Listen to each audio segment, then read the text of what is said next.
Farbauti, Lofi, two names, and between them, a world already strange before anything has happened.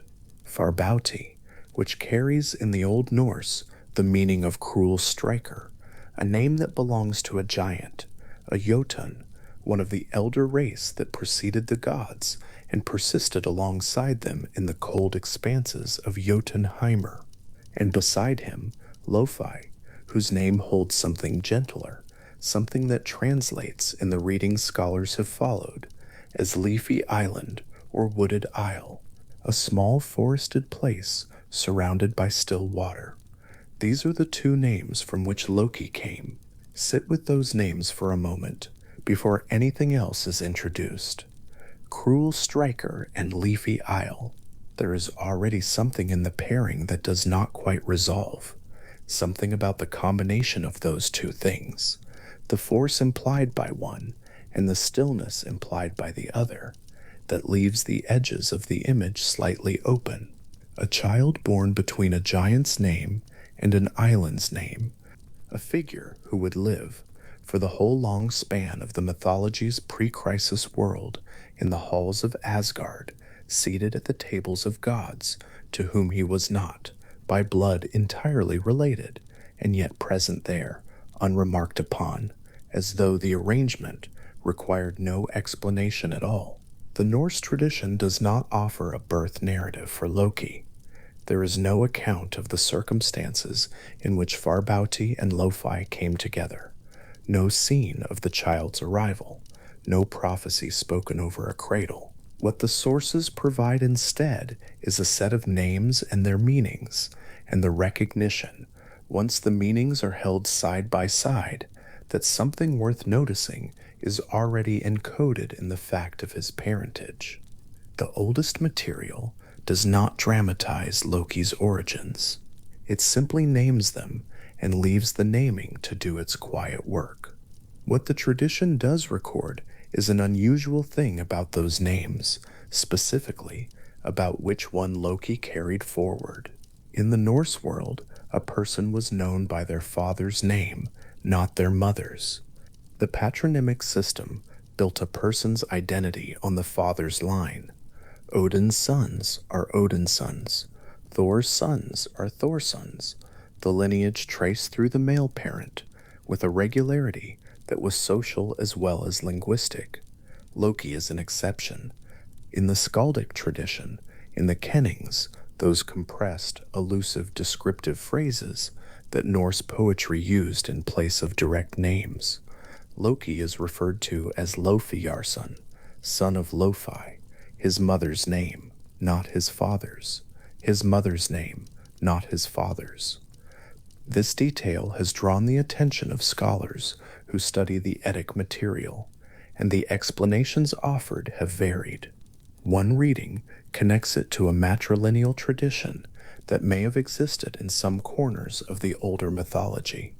Another suggests that Farbauti's status as a giant rather than a god carried a low social standing that made his name one Loki did not inherit through the usual channels. What remains beneath the competing interpretations is the bare fact of it. When a skald needed to name Loki in verse, they reached for his mother. In a world where the father's name was the standard, Loki carried the other one. The very form of his name in poetry signals, quietly and without drama, that he came from somewhere other than where he lived.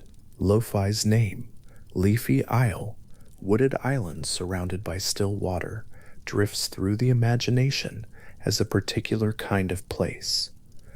Not a hall or a fortress or a mountain stronghold, something smaller and quieter, a place at a slight remove from everything else, circled by water, tree-shaded, the kind of place that has its own internal weather. And from a place like that, by a giant called Cruel Striker, a figure came who would spend the whole of the mythological world's long pre-collapse era, seated among the Aesir, eating their food, joining their expeditions, participating in their councils, his giant blood unremarked upon by any god who sat beside him. The Prose Edda, the great summary of Norse mythological tradition, compiled by the Icelandic scholar Snorri Sturluson in the early 13th century, does not explain how this arrangement came about through any formal act of admission or negotiation. Loki is simply there. The domesticity of it, the sheer ordinariness with which Loki occupies his place among the gods, is one of the details that the sources return to again and again without ever quite accounting for. Part of the accounting, when it surfaces at all, lies in the blood brotherhood. The Prose Edda and the Lokasenna, the poem in the Poetic Edda in which Loki confronts the assembled gods at a feast held by the sea giant Aegir, both make reference to a formal bond between Loki and Odin, a blood brotherhood. And in Norse culture, blood brotherhood was not a casual or sentimental arrangement. It was among the most binding of all personal obligations that a person could enter into, and its terms were precise. Blood was drawn from both parties, mingled together, and pressed beneath a raised sod of earth, the weight of the soil holding the intermingled substance down, the swearing of mutual loyalty spoken over it.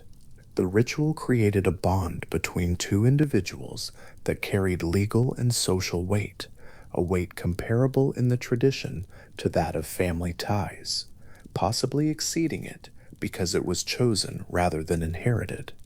To break a blood oath was to enter into a particular kind of dishonor.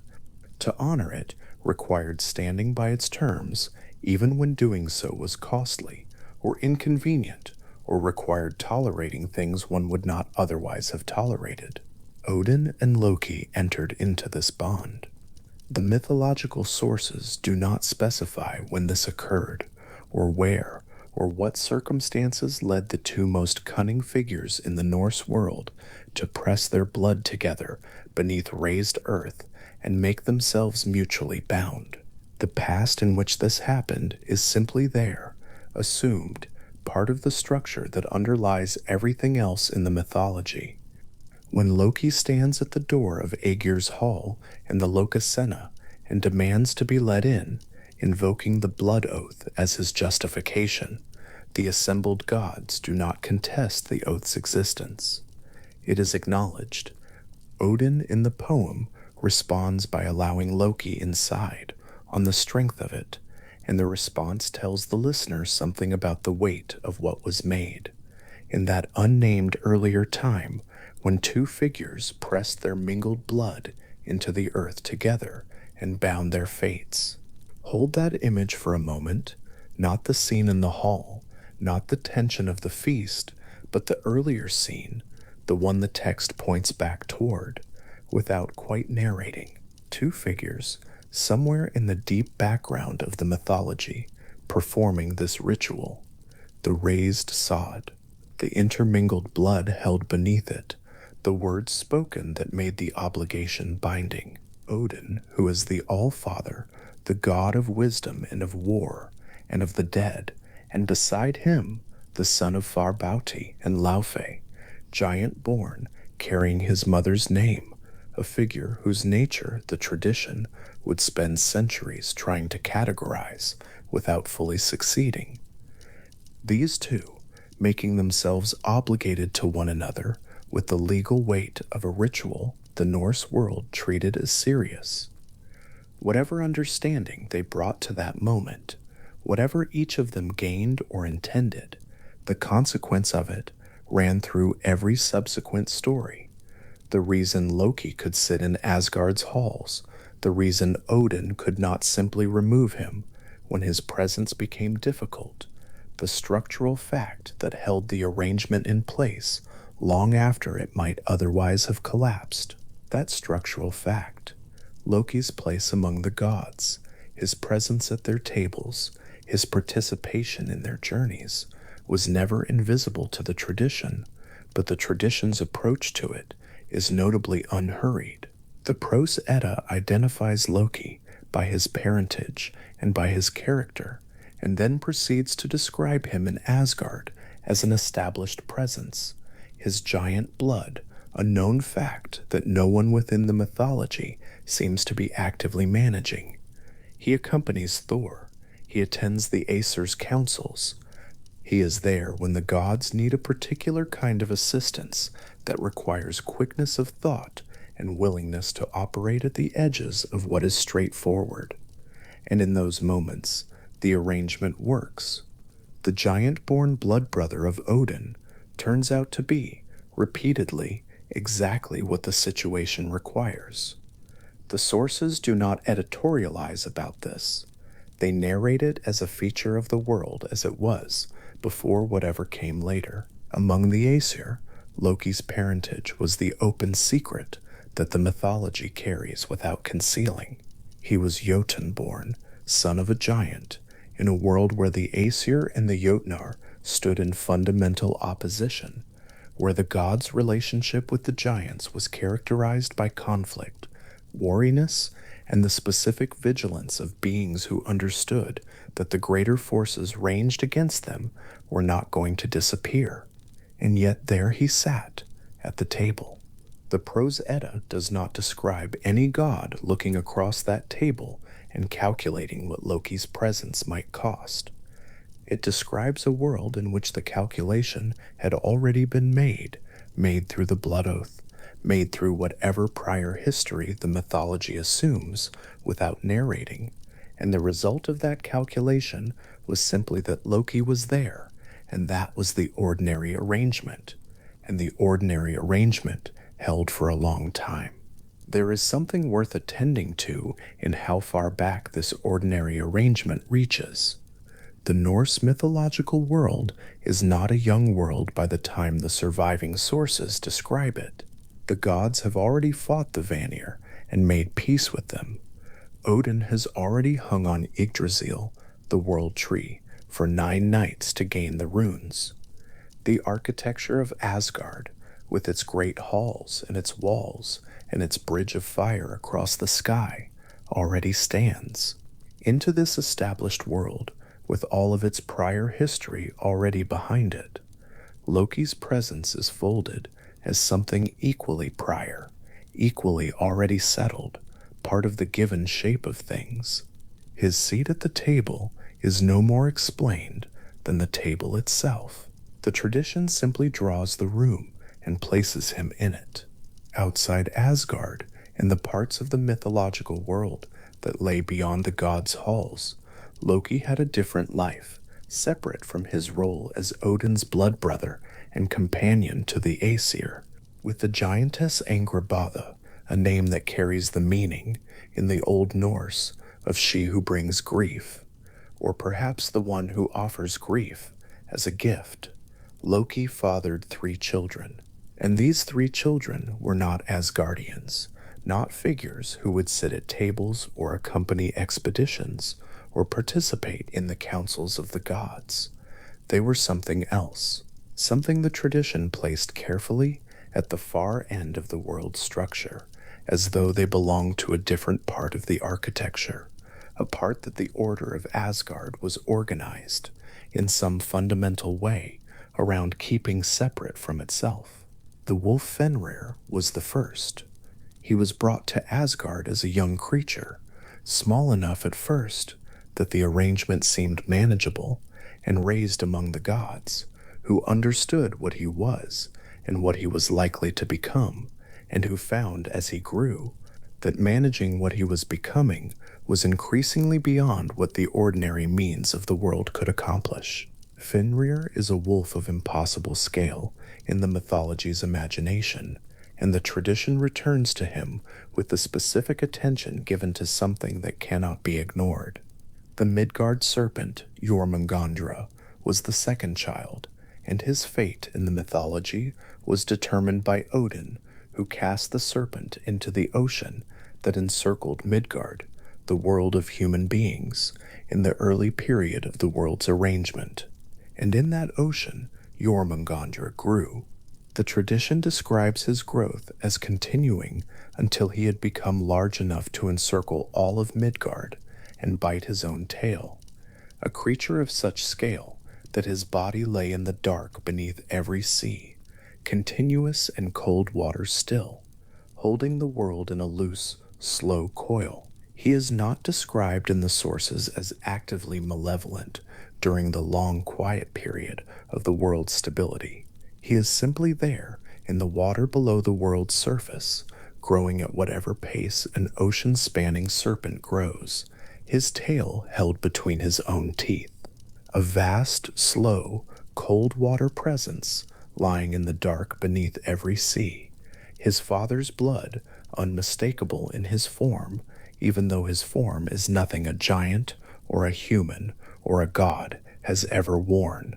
The third child, Hel, was placed by Odin in the realm that bears her name, a realm beneath the 9 worlds, where those who died without the distinction that would grant them entry to Valhel or Folkvang went instead to her keeping. Hel is described in the Prose Edda as half living and half dead, one side of her body the ordinary color of living flesh, and the other side the blue-black of a corpse. She is the ruler of the dishonored dead, which is to say the majority of the dead, since the paths to Valhalla were narrow and their conditions specific. Her realm is large, her subjects are many, and she administers her domain with the quiet authority of a figure who has been assigned her position by the structuring power of the cosmos and has simply gotten on with the work. 3 children, and each of them placed somewhere at the outermost edge of the world's structure, one in the roots of the world's organization, one in the ocean beneath the world, one in the realm beneath everything. Loki is their father, and in the Prose Edda, the gods are said to have been troubled by prophecy regarding these children, by the awareness that the offspring of Loki and Angrboda would play significant roles at Ragnarok, the great ending of the world as the Norse tradition understood it. This awareness sits in the background of the mythology as a piece of the world's given structure, the way the roots of Yggdrasil sit beneath the world tree without requiring anyone to go down and inspect them. The 3 children exist. The gods know what they are. The arrangement, Fenrir brought to Asgard and watched, Jormungandr cast into the sea, Hel established in her realm, is the cosmos organizing itself around the specific shapes that Loki's parenthood had introduced into it. The Prose Edda's description of Loki's children comes in close proximity to its description of Loki himself, and the proximity is worth sitting with, not because it implies a simple causal story. Loki is dangerous, and therefore his children are dangerous, but because it suggests the degree to which the tradition understood Loki's presence in the world as ramified, as having consequences that spread outward from him into the cosmological architecture in ways that were structural rather than merely biographical. He did not just sit at Asgard's table, he also fathered the wolf, and the serpent, and the half-dead queen of the ordinary dead. These were, simultaneously, facts about him and facts about the world's shape. The tradition held them together without treating them as contradictory. Within Asgard itself, Loki had a different family, a wife named Sigyn, and by her sons of his own, who lived among the gods' households without the cosmic weight their half-siblings carried. The sources are not elaborate about this domestic interior. Sigyn is present in the mythology largely through what she does in the period after Loki's capture, a later part of the tradition's account, and the Prose Edda does not expand on the texture of her life within Asgard's walls during the long pre-crisis period. She is there, and Loki is there, and the arrangement is, again, simply the arrangement. The ordinariness of it is the point that the sources seem to preserve, even without intending to preserve it, a giant-born blood brother of the Allfather, seated in the halls of the gods, with a wife and sons among the Aesir, and 3 vast children positioned at the edges of the world, is the ordinary condition of things in Asgard for the whole long era before the mythology's central crises arrive. The name Laufeyjarson, spoken in a piece of skaldic verse, carries all of this within it. It carries the forested island surrounded by still water. It carries the unusual choice, the mother's name, not the father's, that signals, for a listener who knows how Norse naming worked, that the figure being named did not fit the standard pattern. It carries the blood oath and the table at Asgard, and the three children, and the serpent in the ocean, and the wolf under watch, and the half-dead queen below everything. All of that folded into a kenning, into a compressed poetic designation that a skald reaching for the right phrase would pull out and place in verse, where it would land with the recognition of a known quantity, a figure the tradition's audience already understood before the poem explaining him began. That recognition, the way an audience would have heard Laufeyjarson and known immediately who was meant, what his lineage implied, what his presence in the story portended, is a small indication of how deeply embedded Loki was in the Norse mythological world by the time the surviving sources were written down. He was not an exotic addition. He was not an outlier that required special explanation before the story could proceed. He was part of the furniture of the tradition, present enough that a kenning was sufficient to locate him, known enough that his nature needed no gloss.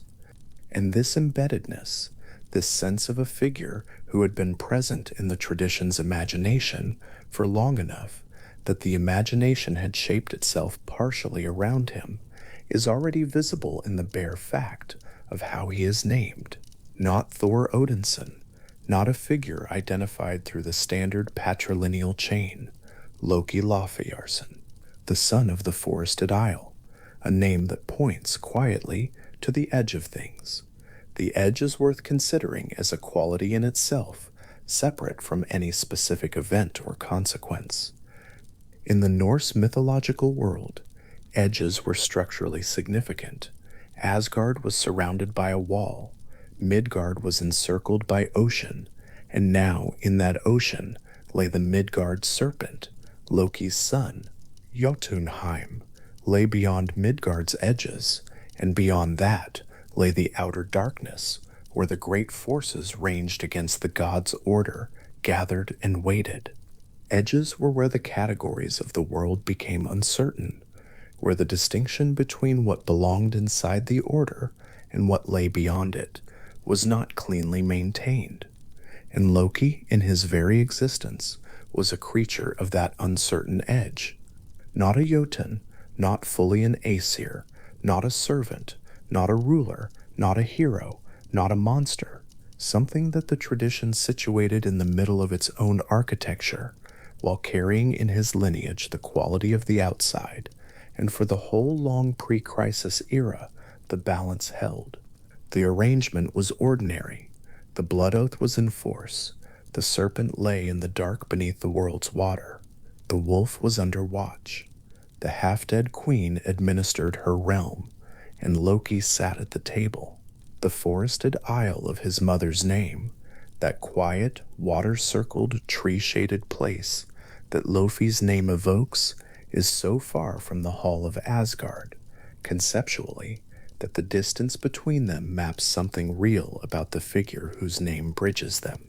A child born of that pairing, of the giant's force and the island's stillness, of a name that means cruel striker, and a name that means wooded place surrounded by water. The combination produces someone who is neither entirely one thing, nor entirely the other, who carries both qualities without being reducible to either, whose presence in Asgard is both perfectly natural, given the blood oath, given the tradition's assumed prior history, and structurally unusual in ways the tradition signals through the small persistent fact of his name. What the Norse sources preserve in their account of Loki's parentage and lineage and position is not a villain's origin story. The framing is too quiet for that, too unhurried, too interested in the specific texture of a set of names and their meanings, and the cosmological details of who fathered whom and where each child was placed. The sources are doing something else. They are describing a world in which a particular kind of complexity was simply built in, not added later, not introduced as a disruption, but present from the beginning, folded into the basic arrangement of Asgard and its inhabitants, and the vast, cold, slow creatures placed at the world's perimeters. The world has always had Loki in it. The serpent has always been in the ocean. The half-dead queen has always been below. And the son of Laufey has always been at the table, carrying his mother's name in skaldic verse and his father's Jotun blood in his body, the two of them insufficient by themselves to explain what he is, but together the forested island and the cruel striker, the still water and the giant's force, sufficient to account for a figure who was genuinely, in a structural sense, irreplaceable within the mythology's architecture. In the mythological past that the surviving sources assume, rather than narrate, two figures performed a ritual. The blood was drawn, and the blood was intermingled, and the blood was pressed beneath a raised sod of earth, and the oath was spoken, and the obligation became binding. Odin, who held the runes and hung on the world tree, and drank from the well of wisdom, and wore the wide-brimmed hat of a traveler in disguise. And beside him Loki Laufey Jarson, son of the forested isle and the cruel striker, giant-born, mother-named, the figure who would sit at the Aesir's tables and accompany their journeys and father vast creatures at the world's edges, the two of them pressing their blood into the earth together, making what they made, binding what they bound, and the obligation they created in that unnamed, unnarrated moment ran through everything that came afterward, holding in place an arrangement that might otherwise have seemed impossible.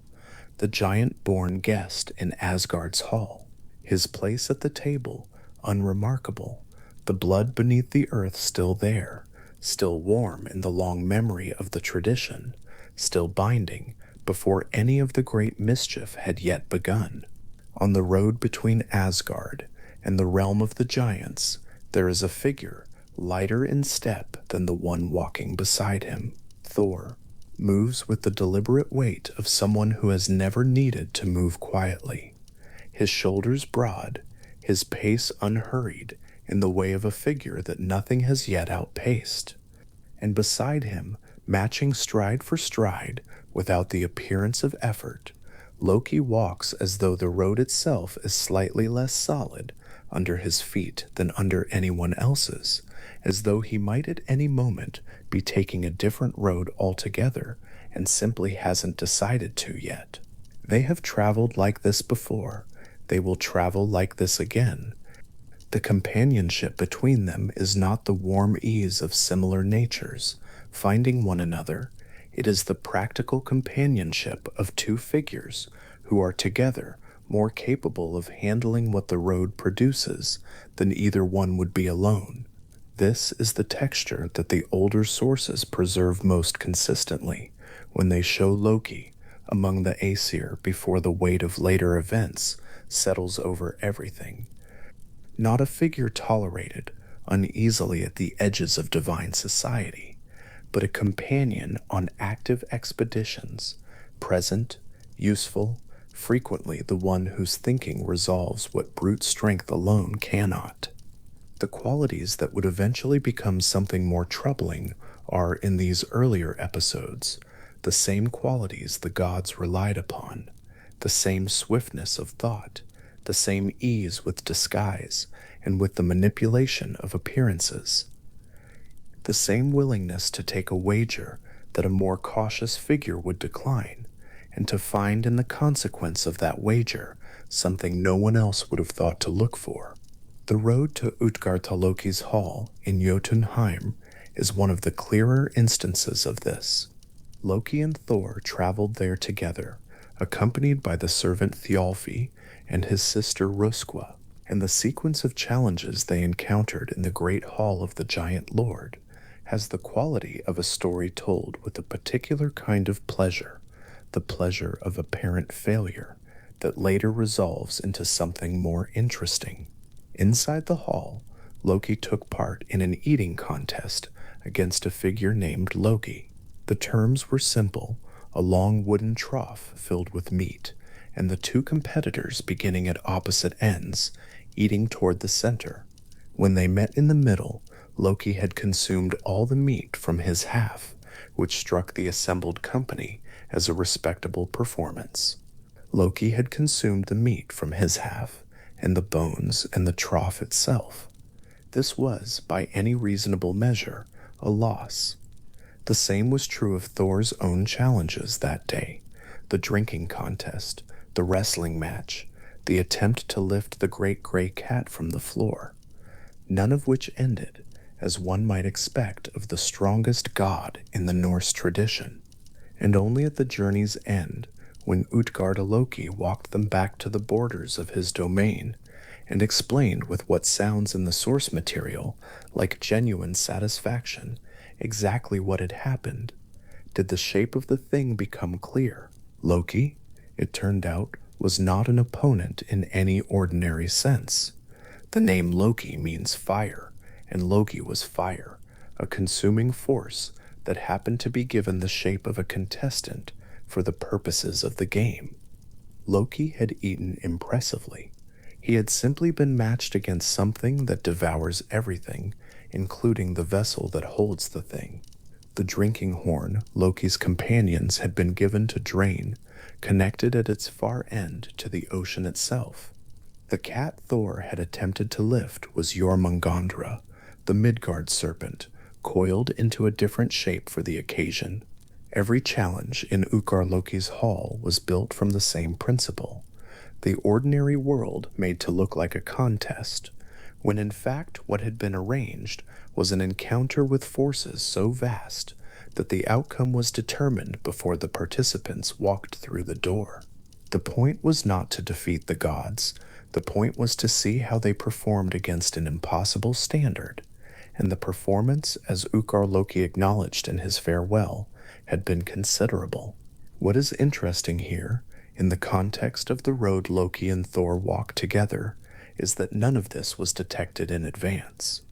The illusions held perfectly, and the figure who would, on other occasions, see through deceptions of exactly this kind, who would identify the shape hidden inside the apparent shape, who would recognize the disguise for what it was, found himself genuinely deceived alongside everyone else. This is a small detail, but a real one. Loki is the most perceptive mind in the Norse mythological world in many of the contexts where he appears, but he is not infallible, and Utgarda-Loki's hall is one of the places where the sources allow him to simply be wrong about something, in the company of companions who are also wrong, and to find out afterward what they were actually dealing with. The journey home from Jotunheim is not described in detail. The sources do not tell us what was said on the road back, but the shape of the episode, two figures who have seen something large and strange and come out the other side of it together, holds a particular quality of companionship that the later journeys will carry as well.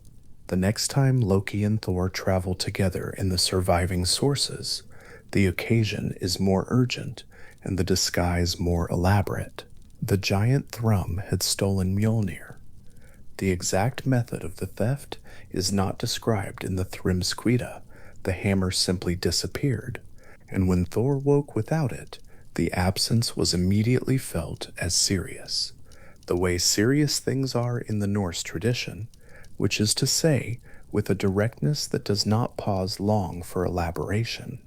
Loki was the one sent to find out what had happened. He borrowed the falcon feather cloak belonging to Freya and flew to Thrym's hall in Jotunheimr, and Thrum greeted him with the composed satisfaction of someone who has already placed a bet and knows it will come in. The hammer was buried 8 leagues beneath the earth. The price of its return was Freya. The gods assembled to consider this, and the assembly in the sources has a flavor of genuine collective dismay. Freya was not available for this arrangement. The suggestion was put to her, and she received it in the Thrimsquida with the specific fury of someone who has been proposed as a commodity in a transaction she did not agree to, the hall shaking slightly with the force of her refusal, and the necklace Brisingamen trembling at her throat. It was Heimdallr who proposed what happened next, though the plan itself carries the quality of Loki's thinking. Thor would go to Thrym's hall dressed as the bride. Freya's dress, Freya's bridal veil, the keys that hung at the waist of a Norse bride, all of these assembled onto the largest and most visibly unbridal figure in Asgard, and Loki dressed as a handmaiden beside him to complete the arrangement. The Hall of Thrym, when they arrived, had the warm and expectant atmosphere of a wedding feast that has been anticipated for some time. Thrym was pleased with himself in the particular way of someone who has gotten exactly what he wanted and is now arranging the celebration accordingly. He had bought oxen and black cattle for the feast. He had acquired gold ornaments. He was, in his own estimation, doing well. And then his bride sat down at the table and began to eat, 8 salmon, a whole ox besides, all the delicacies set out for the women, 3 measures of mead, drunk in sequence without visible effort. Thrym, who had presumably expected a different kind of bride, turned to what he believed was the handmaiden beside him with some concern, and Loki maintaining, in the Thrimsquida, a composure that reads in the old verse as genuinely impressive, explained that his companion had not eaten in 8 days, so great was her anticipation of the wedding.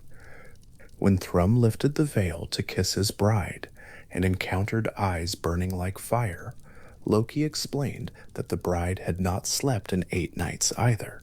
Thrym accepted this. He had wanted Freya. He had reasons not to look too carefully at what he had. It is worth sitting with this image for a moment. Loki and Thor in the firelit hall, both of them in bridal dress. Loki making the explanations, and Thor eating at a pace that no explanation entirely covered, both of them waiting for the moment when the hammer would be placed within reach. The Norse tradition is not short of episodes that require courage or strength or divine power. This one requires neither, or not primarily. What it requires is the particular steadiness of nerve involved in sustaining an absurd situation for exactly as long as necessary, and no longer, and the alertness to recognize when the necessary moment has arrived. When Thrym called for Mjolnir to be laid in the bride's lap as part of the wedding ritual, a touch that the sources describe without visible irony as the consecration of the marriage, Thor took it, and the disguise ended in the way it was always going to end, which is to say, completely and immediately. The Hall of Thrym did not survive the evening, but the plan had worked precisely as designed, and the design had been built on the specific understanding that the thing Thrym wanted most would make him careless enough to put his most powerful weapon within arm's reach of the person who needed it returned. The journey that led to Mjolnir's creation in the first place had also, in its way, begun with Loki. He had cut off Sif's golden hair while she slept, one night in Asgard, and the sources do not explain why. The act is presented in the Prose Edda with a straightforwardness that suggests the author found the lack of motive unremarkable.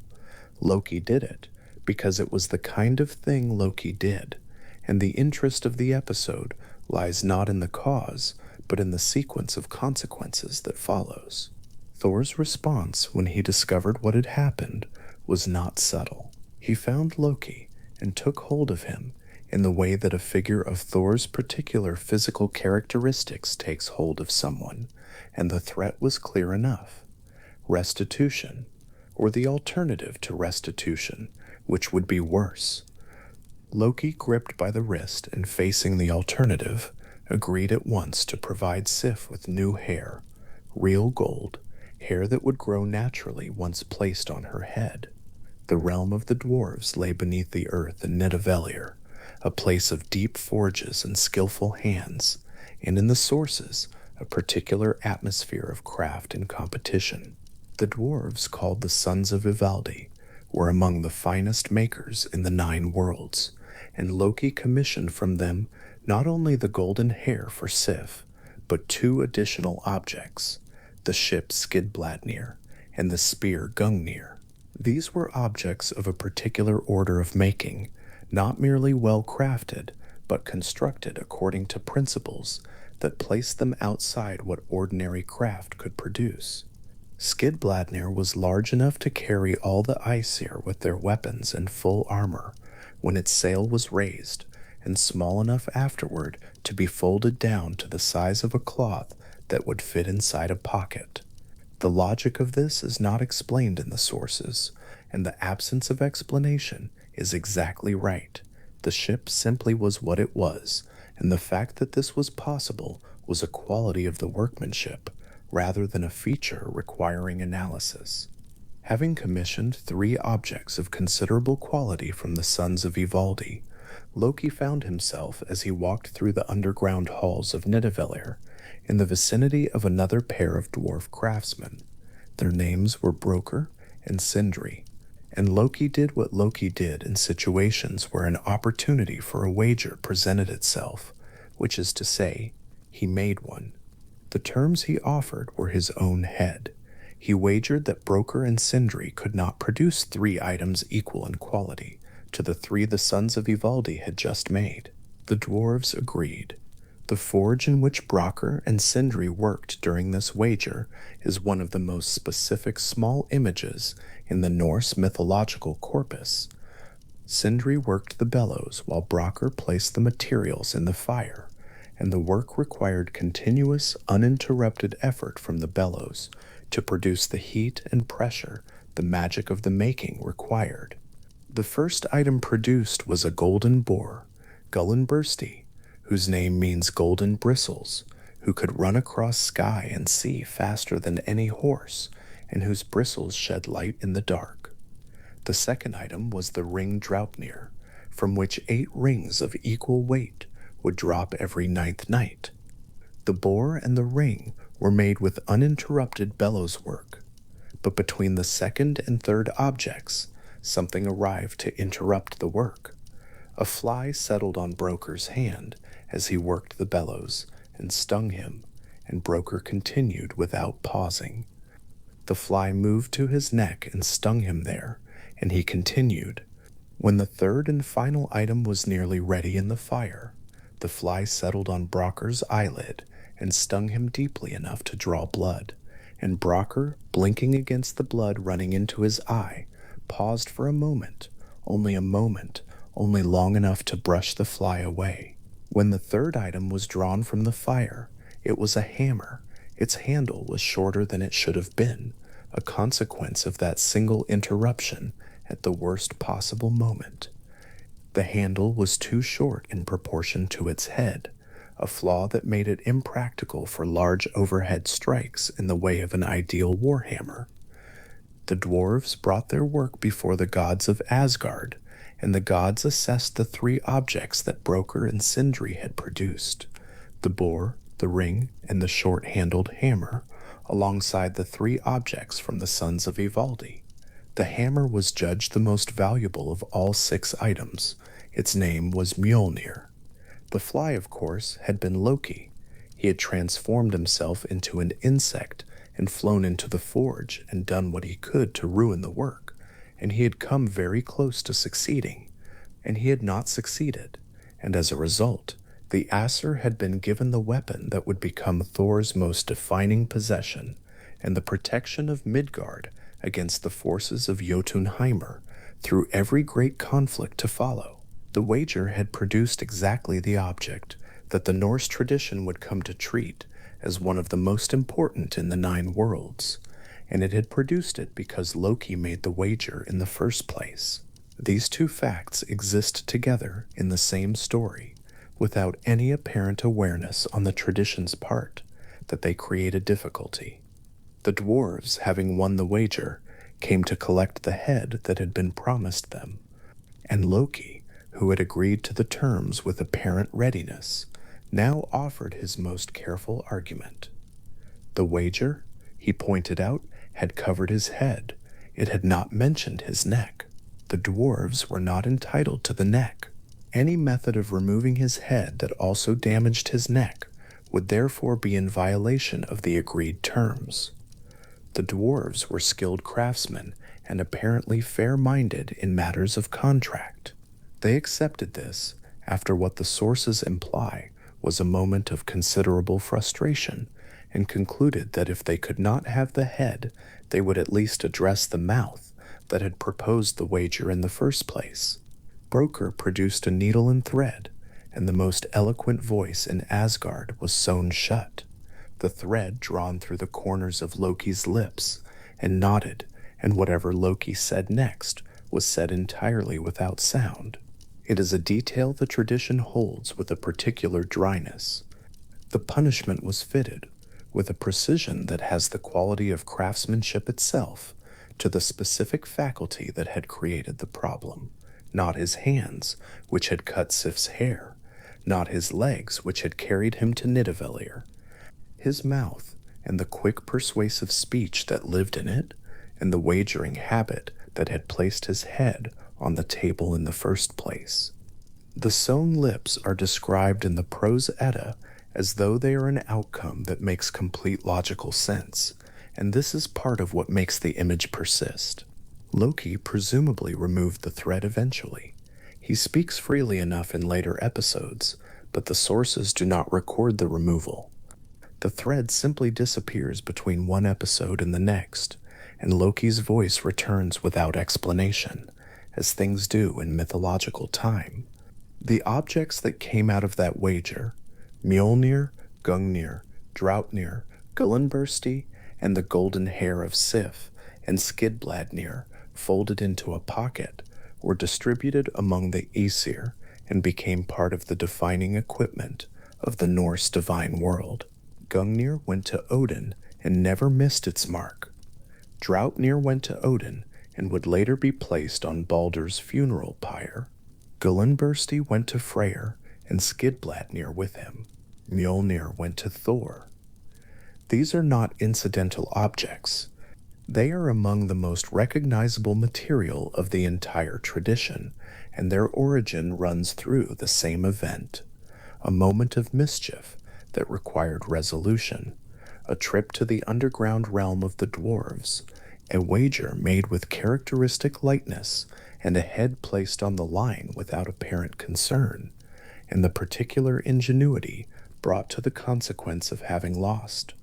The drinking of the mead of poetry belongs to a different register than the journeys to Jotunheim and Nidavellir, but it lives in the same world of cunning and transformation and schemes within schemes.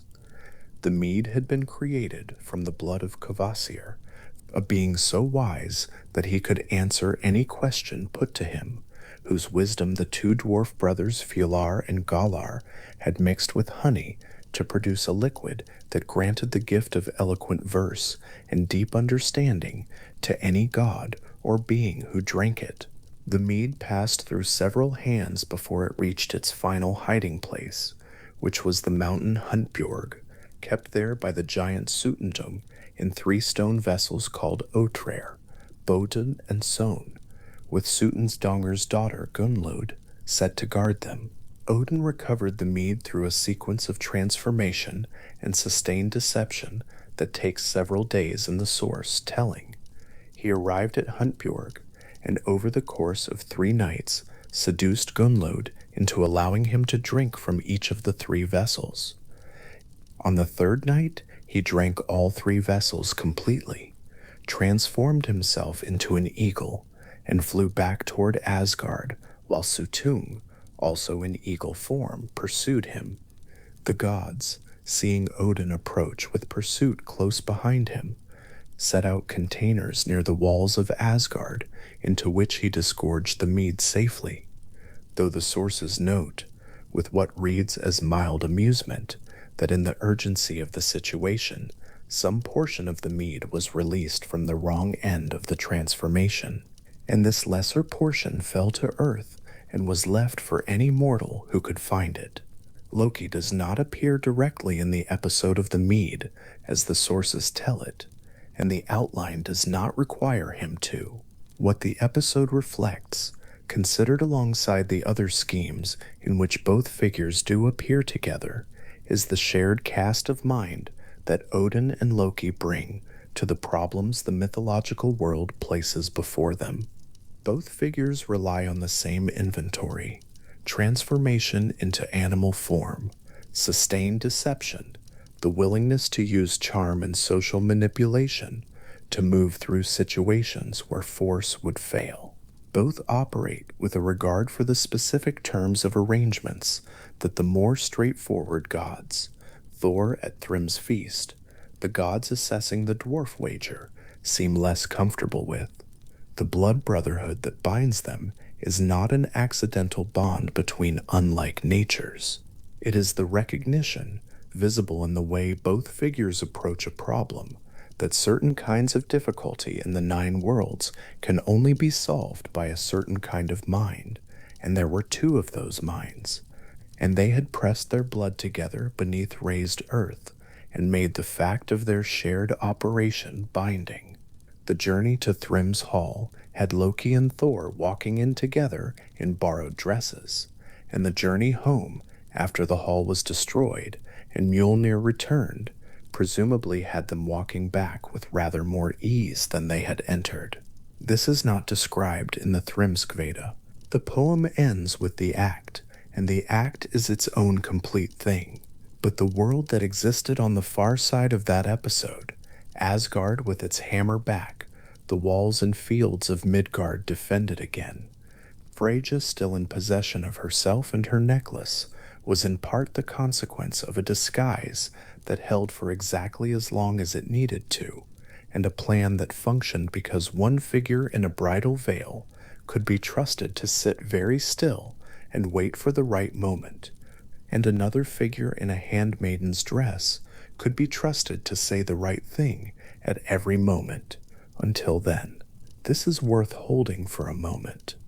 Across these episodes, the Hall of Utgartha-Loki, where the illusions held until they were explained, the Forge in Nidavellir, where the wager was made and its terms argued in the aftermath, the Hall of Thrym, where the disguise was worn with great composure.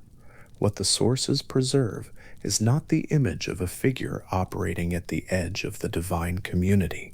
Loki is in the hall. He is at the table. He is the one beside Thor when they walk into a giant stronghold and need to get back out again with something important. The arrangement is, in these episodes, simply the arrangement, practical and unremarked upon, the way that ordinary and necessary arrangements often are.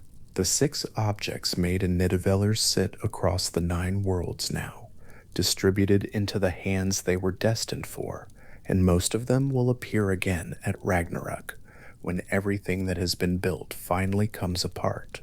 Mjolnir will be in Thor's hand, Draupnir will be on a funeral pyre, Gungnir will be raised. The ship Skidbladnir, folded into a pocket and then unfolded across a harbor, carries in its impossible engineering the same quality that runs through the entire sequence of episodes covered here, the quality of a thing made beyond ordinary expectation in response to a difficulty that seemed at the start to have no good answer. The difficulty was navigated, the object was made, the wager was lost, and then argued out of its worst consequence. The hall was entered, and the hammer was taken back. And on the road between Asgard and wherever the next problem is, the 2 figures continue walking, the large one with the deliberate stride, the lighter one beside him with the step that never quite commits to the road. The lips, sewn shut in Nidavellir After the wager concluded, and the dwarves found the single satisfaction available to them, are perhaps the single image from this sequence that deserves the longest pause. Brocker's needle was not a large instrument. Dwarfcraft tends toward the precise and the small rather than the broad and the heavy. The thread drawn through the corners of Loki's mouth was tight, presumably in the way that the thread of a skilled craftsman is tight, and the knot was finished with care. The cleverest tongue in Asgard was held shut not by a cage or a locked room, or the command of a king, but by a very small piece of thread, placed with precision through the very places, the corners of the mouth, where words enter and exit the world, where it would most effectively prevent the one specific thing it was meant to prevent. Whether Loki found this funny is not recorded. Whether he found it instructive is also not recorded. What the sources give is the image itself, the figure standing before the gods with the newly forged items arranged before them, Mjolnir among them with its short handle. The wager concluded, the argument about the neck accepted with frustration, and then the thread, and then silence. The gods received their objects, Thor received the hammer, and the voice that had started the whole sequence, that had made the wager, guided the commission, transformed into a fly, and stung a dwarf's eyelid at the worst possible moment, then argued with perfect technical precision about the anatomical boundaries of a head, was for a little while entirely still. Sif woke to find her hair gone. Where it had been, that long gold weight she had carried across her shoulders, the color of grain in late summer, the color of a field just before harvest. There was only the bare scalp beneath her fingers, smooth and strange and wrong. No source that has survived explains what she felt. The Prose Edda does not pause to describe the moment of discovery in any detail. What it records is only the fact Loki had cut her hair while she slept, and there was no reason given for it, no grievance named, no goal the act was working toward. It was simply done. This is what makes the episode quietly strange to sit with, even now, even set down in a document that is the better part of 1,000 years old. Most of the things Loki does have a shape to them, a provocation answered, an opportunity seized, a scheme unfolding towards some advantage he could see, and others could not. But the cutting of Sif's hair has none of that architecture. It sits in the account as a bare fact that the most cunning figure in Asgard crept into a sleeping woman's chamber and removed the thing that was most distinctly hers, and that nothing in the surviving material explains why. Scholars who study Sif's role within the broader Norse mythological tradition have pointed to the possibility that her hair was not merely decorative. Her name appears in contexts that associate her with grain, with the land's fertility, with the gold of the growing season that covers the earth in summer and withdraws again in autumn.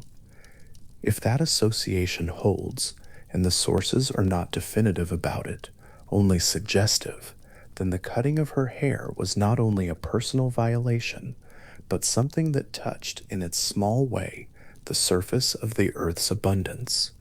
A god of harvest reduced overnight to bare scalp. The particular quality of that image, the golden harvest color, simply gone one morning when it had been there the evening before, sits at the edge of something larger without ever quite stating what that larger thing is. Thor did not take it quietly. There are details the Eddic sources record about his response, the seizing of Loki, the threat of every bone in his body, the kind of fury that does not waste time on measured speech. Loki agreed, quickly, to make restitution, which is the pattern the tradition returns to repeatedly in this period of the mythology. The harm is done, the consequences arrive promptly, the remedy is found through Loki's own resourcefulness, and the arrangement resolves before permanent damage settles in. The dwarves of Nidavellir would produce new hair from genuine gold that would grow as natural hair grows. The work was commissioned, the debt was acknowledged.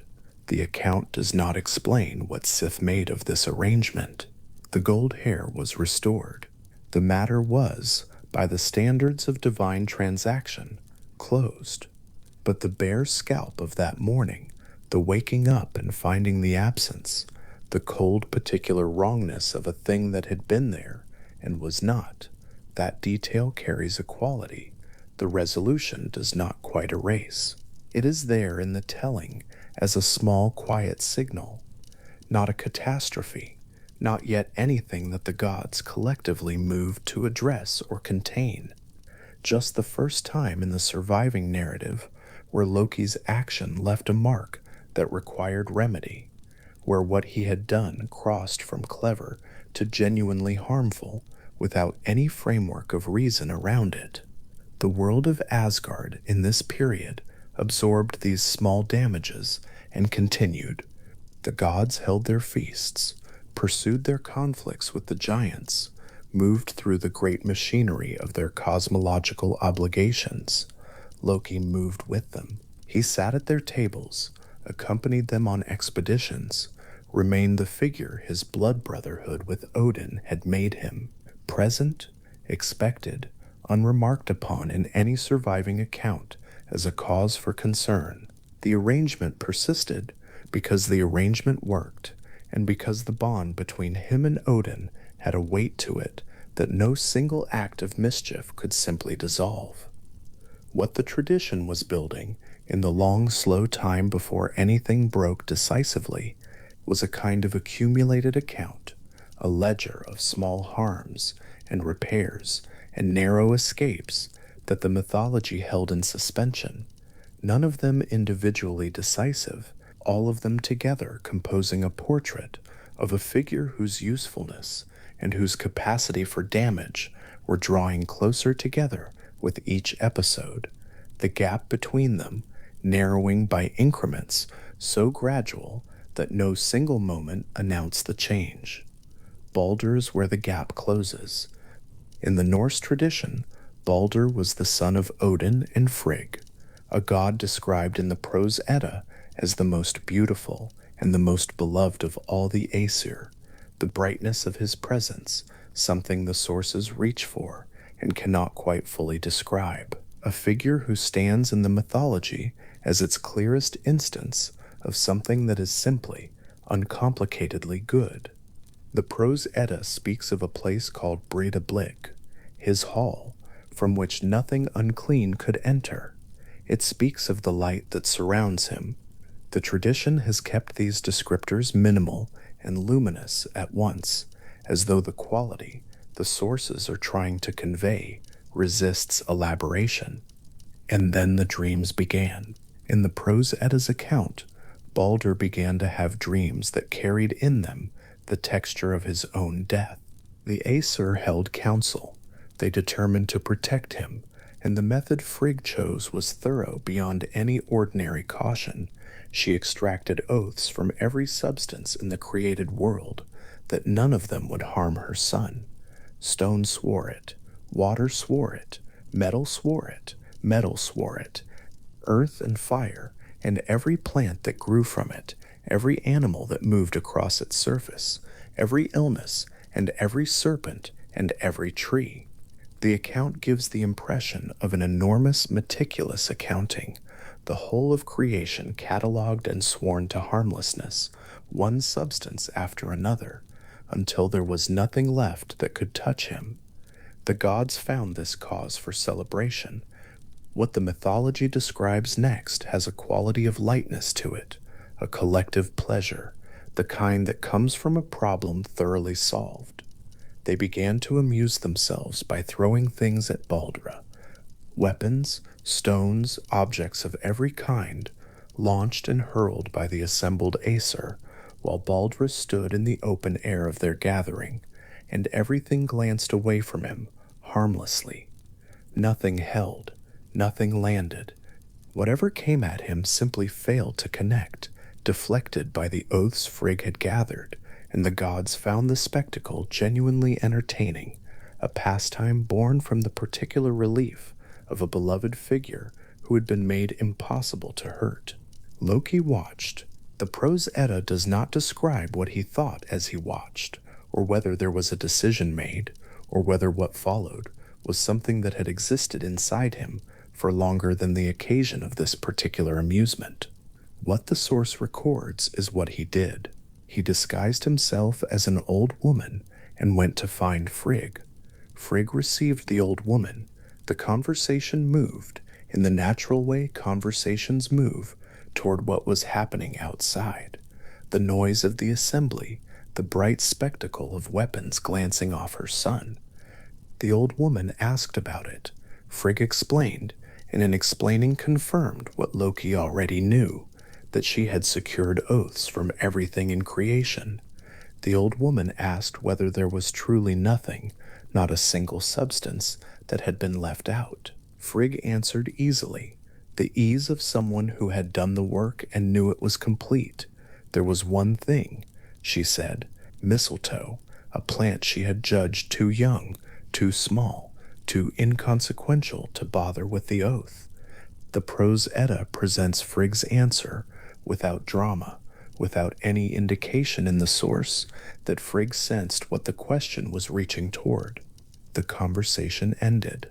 The old woman left, and the account moves forward without pause to Loki finding mistletoe, fashioning a dart from it, and returning to the assembly where the gods were still amusing themselves with their harmless projectiles. What happened at the assembly is narrated in the prose Edda with the particular quietness of an account that does not need to strain for effect. Hödr, Baldur's brother, was standing at the edge of the gathering. He was blind. He was not throwing anything because he could not aim. Loki came to stand beside him, holding the mistletoe dart, and offered to guide his hand.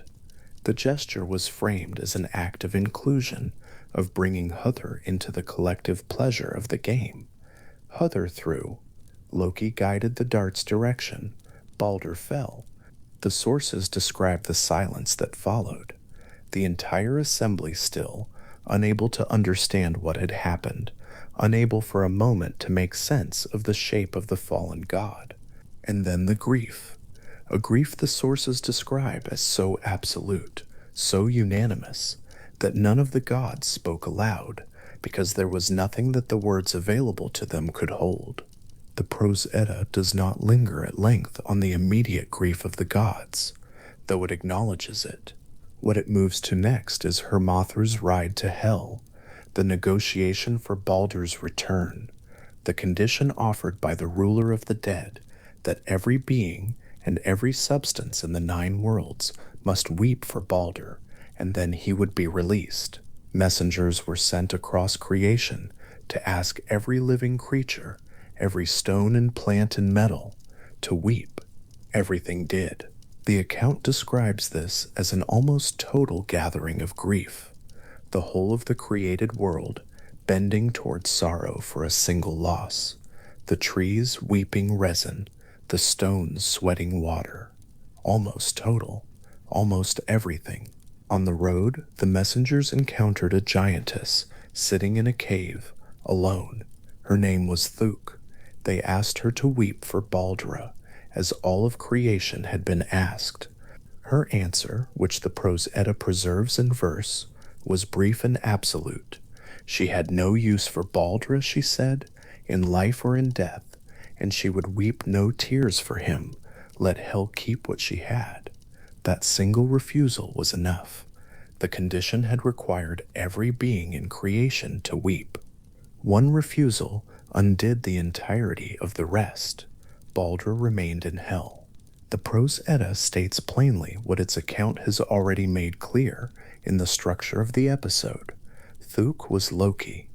The disguise, the giantess alone in her cave, her bowl held dry, while the whole world wept around her, was not a spontaneous act. Loki had gone there specifically to refuse. Having arranged the death through Huther's guided hand, he had then followed the grief of creation to its single point of leverage and placed himself precisely there. The refusal was small in scale. It took nothing but the willingness to hold a bowl empty while everything else filled. But in its smallness it undid everything, every tree weeping its resin, every stone its cold water, every creature bending toward sorrow, the whole vast weight of creation's grief, made irrelevant by one figure sitting quietly in a cave, keeping her bowl dry. There is something in the shape of this episode that the tradition has carried forward without commentary. The Prose Edda does not offer analysis of what Thuk's refusal reveals about Loki's interior state, his motivations, his feelings about Balder specifically. The account simply records what he did. He fashioned the dart, guided the hand, and then, when the world went to its grief, and created the one condition under which the harm could be undone, he went quietly to the place where the condition was most vulnerable and prevented its completion. Twice.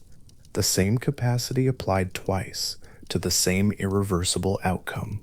It is the completeness of it that the mythology holds as its most significant fact about this period. Not the cleverness. The mythology has many clever acts, not even the harm. Loki had caused harm before. What distinguishes the death of Baldur is the quality of intention the sources allow to become visible in the second act, in Thurk's cave. The first act could be read as opportunism, as the same impulsive quality that cut Sif's hair in the night without a reason. But a figure who follows his own actions' consequences to their moment of reversal and prevents the reversal, that figure knows what he is doing and has chosen to ensure it holds. Baldur did not return. The tradition holds that Baldur waits in hell, and the Völuspá, the great cosmological poem of the poetic Edda, speaks of a world after Ragnarök, in which Baldur and Hel return to the new earth together. But that is after. In the time the mythology is moving through now, Baldur is gone, and the world of Asgard is a different shape because of it. The gods had not yet acted. They would act, but in the period between Baldur's death and what followed, the mythology preserves a quality of held breath, the knowledge of what had happened, the absence of the brightest figure in Asgard, and Loki still moving among them, his face unremarkable, the blood oath between him and Odin still binding in both directions, the shape of the world around him, still the familiar arrangement of halls and feasts, and the long northward sky. There is another episode that the tradition places in a different register than the death of Baldur, earlier in the chronology, less final in its consequences, but carrying within it a particular quality of transformation that the mythology has preserved with unusual attention. The great walls of Asgard had needed rebuilding. A builder had come to the gods with an offer. He would rebuild the walls in a single winter, and in exchange he asked for the sun, the moon, and Freya. The gods consulted. The terms were agreed to, with one condition added on Loki's suggestion, a condition that seemed, from the outside, to make the task impossible on the required schedule. The builder was permitted to use only one horse, his own stallion, Svadilfari. The logic was that without other tools or assistance, the work would surely fall short of completion, and the gods would receive whatever portion of the wall had been built for nothing. Svadilfari changed the calculation. The stallion was immense and powerful beyond any ordinary measure, and with him the builder's progress far outpaced what the gods had assumed possible. As winter moved toward its final nights, the walls were nearly done. The builder was close, genuinely close to completing the task on time, which would have meant the loss of the sun, the moon, and Freya, a cost the gods had agreed to in the confidence that it would never become payable. The Prose Edda is clear about what the gods did next. They turned to Loki and they made him responsible for finding a solution. The agreement had been his suggestion. The loophole he had proposed had failed to do what it was supposed to do. The weight of what was about to happen settled onto Loki's shoulders, and the source records the specific word the gods used when they told him what would happen if he did not resolve it. He would die. Not a vague threat, a specific one. Loki transformed himself into a mare. On the final night, when the stallion Svarthilfari was hauling stone toward the last stretch of unfinished wall. When the work was close enough to completion that a matter of hours separated the gods from catastrophe, a mare appeared at the edge of the dark. The prose Edda handles this section of the account with a kind of narrative efficiency, giving the result before the detail. The stallion followed the mare away from the worksite into the dark of the surrounding forest. The builder ran after his horse. The night passed. Dawn came without the wall complete. What the account then records, at some distance from the main narrative line, almost as an afterthought of consequence, is that Loki later gave birth to a foal, 8-legged, from his time in the form of the mare. The foal was Sleipnir, Odin's horse, the best horse in the 9 worlds, capable of traveling across water and through the air and between the realms of the living and the dead. The detail is delivered without particular emphasis in the prose Edda, slipped into the account as one of several facts the source records about Sleipnir's origin, as though the metamorphosis and the birth are unremarkable, except as an explanation for how Odin came to possess the horse he would ride for the rest of mythological time. The episode sits in the tradition differently than the death of Balder. No one died. The gods were saved. Loki's transformation resolved the problem he had been assigned to resolve, and the cost, the nights in another form, the pregnancy, the birth, was borne by Loki alone, in the dark and cold outside the walls he had helped to preserve. There is no surviving source that comments on what those nights were like. There is no indication of what the transformation felt like from inside it, what it meant to inhabit a form so different from the one he ordinarily carried, whether the return to his own shape afterward was smooth or strange. The tradition simply notes the 8-legged foal and moves on, but the episode belongs in any account of this period because it holds quietly the way the mythology treats Loki's transformative capacity during the long time before the final rupture. He changes form, and the change is functional. It solves problems, creates outcomes, serves purposes that the Aesir need served. The mare in the dark forest is the same figure who will later disguise himself as a handmaiden beside a veiled Thor, the same figure who dresses as an old woman to learn what Frigg knows about the mistletoe, the same figure who sits in a cave in the shape of a giantess holding an empty bowl while the world grieves. Transformation is Loki's primary tool, and the tradition traces its use from the purely functional, saving Asgard's walls, retrieving Mjolnir, through to something else entirely, something where the transformation is not a problem-solving device, but an instrument of concealment and refusal. The feast at Aegir's Hall stands as the point where the mythology stops holding the tension in suspension. Aegir was the sea giant, a figure associated with the deep ocean and with the brewer's art, whose great hall beneath the waves served as the setting for one of the Poetic Edda's most unusual compositions, the Lokasenna, the flighting poem in which Loki systematically accused each of the gods present of specific failings, moving from one to the next with the methodical precision of someone who has prepared his arguments in advance.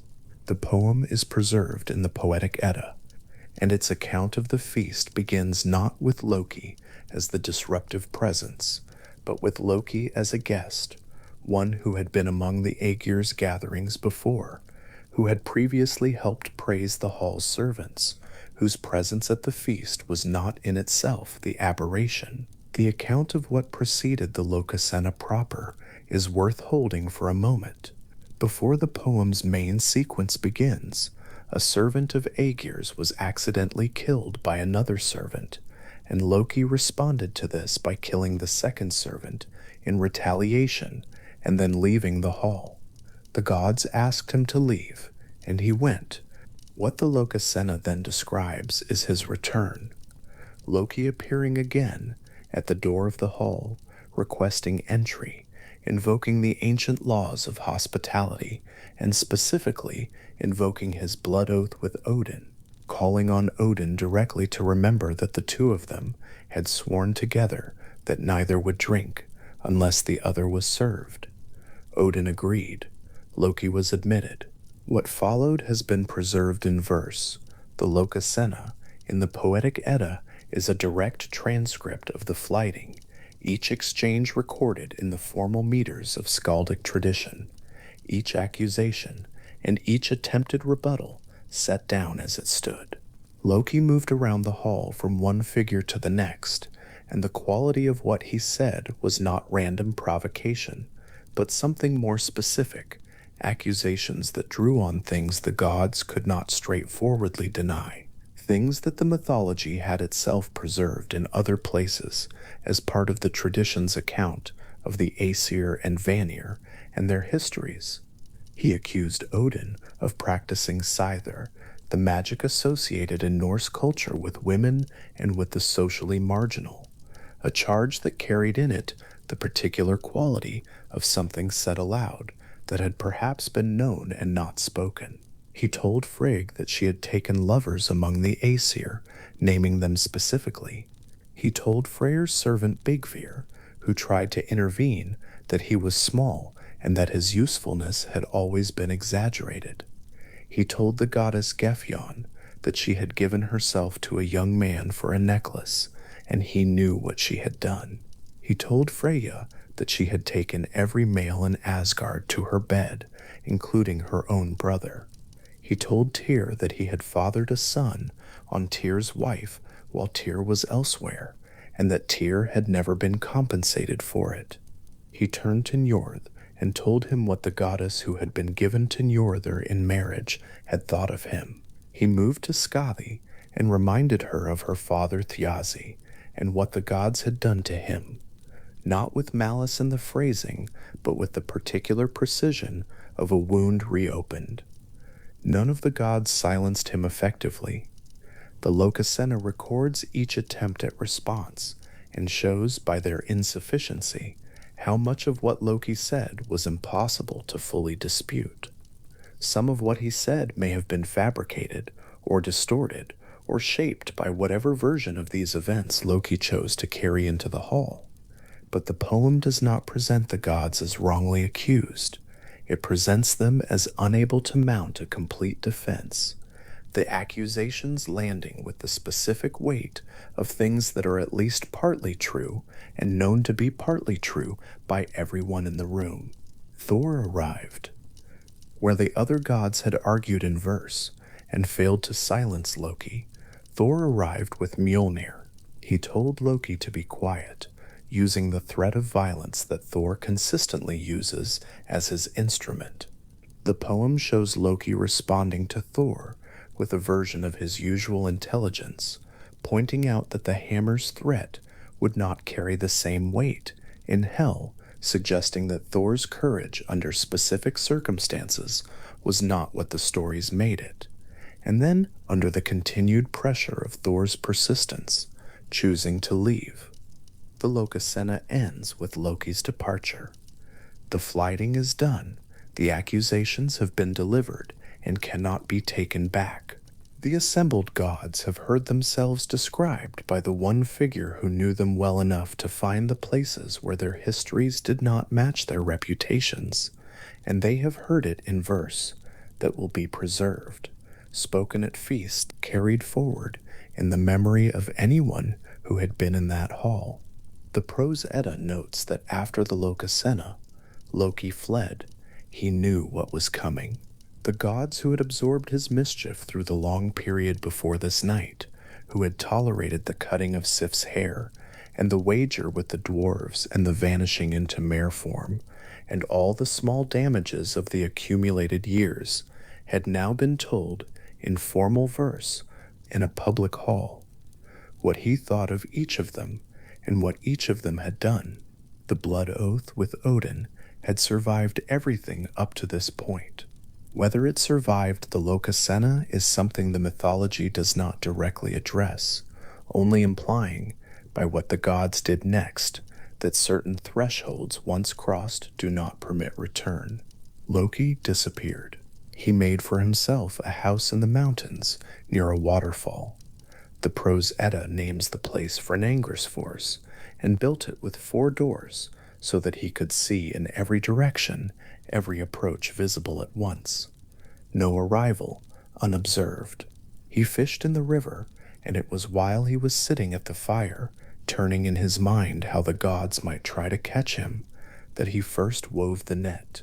The design came to him, the mesh, the way the gaps in the cords distributed force, and he wove it from thread, and then he saw from the mountain that the Aesir were coming, and he threw it into the fire and fled into the river, taking the form of a salmon. The net was found in the ashes. Kvasir, the wisest of the Aesir, looked at its shape in the fire's remains, and understood from the pattern of the cords what it had been made for and what it could do. The gods reconstructed it. They dragged the river with what Loki himself had designed. But that belongs to what came after. The flighting at Aegir's hall, the accusations delivered and received in the great sea giant's firelit chamber, the gods left sitting with what they had heard. That is the threshold the mythology marks as the one that held, not Sif's bare scalp in the morning, not the guided dart and the fallen bald and the empty bull in the cave. The tradition accommodated those, absorbed them, continued around them. What it did not continue around was the public accounting at Aegir's feast, the verse-by-verse cataloging of every divine failing in front of every assembled witness, the specific act of taking every secret the long companionship had given him access to and making it permanent, visible, part of the record.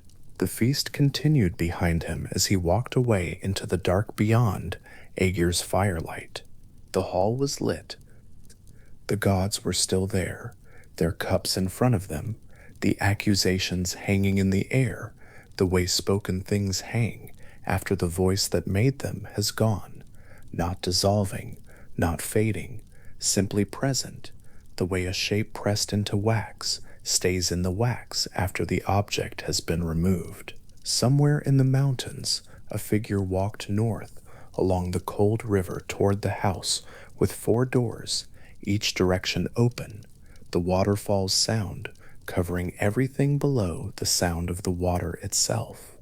The Mischief had always had this quality available to it, the capacity for something more than mischief, the capacity to be turned, in the right moment, from cleverness that resolved problems into cleverness that made them permanent. What the tradition traces across the long arc of Loki's time among the Aesir is not a sudden change of nature, but the gradual discovery of what that nature had always contained, the near-reversible giving way, eventually, by small degrees, to the irreversible, until the figure walking away from Aegir's hall was the same figure who had once sat at Odin's table, with his lips sewn shut, and waited to have them cut open again, but older now, in the particular way a myth grows old, and further from the place where the small consequences still held, and moving through a night in which the direction of return was no longer clearly marked. The fire in Aegir's hall still burned. The gods sat with their cups. Outside, the dark of the northern mountains accepted everything it was given without comment, and the sound of the waterfall was constant and cold, the way it had always been, the way it continued to be. The blood was pressed into the earth. That is where the obligation began, not in any hall, not before any assembled council of gods, but in a private gesture performed somewhere in the vast unhurried beforetime of the mythology. Two figures kneeling in an open place, a raised sod of earth lifted from the ground, and beneath it the mingled blood of Odin and Loki pressed into the soil like a seal pressed into wax. The Norse tradition understood this act with the seriousness of a legal instrument. Blood brotherhood, the formal bond created by this specific ritual, was among the most binding of all personal obligations in the social and legal world from which the mythology grew. It could not be dissolved by preference or convenience. It could not be set aside by one party because the other had become inconvenient.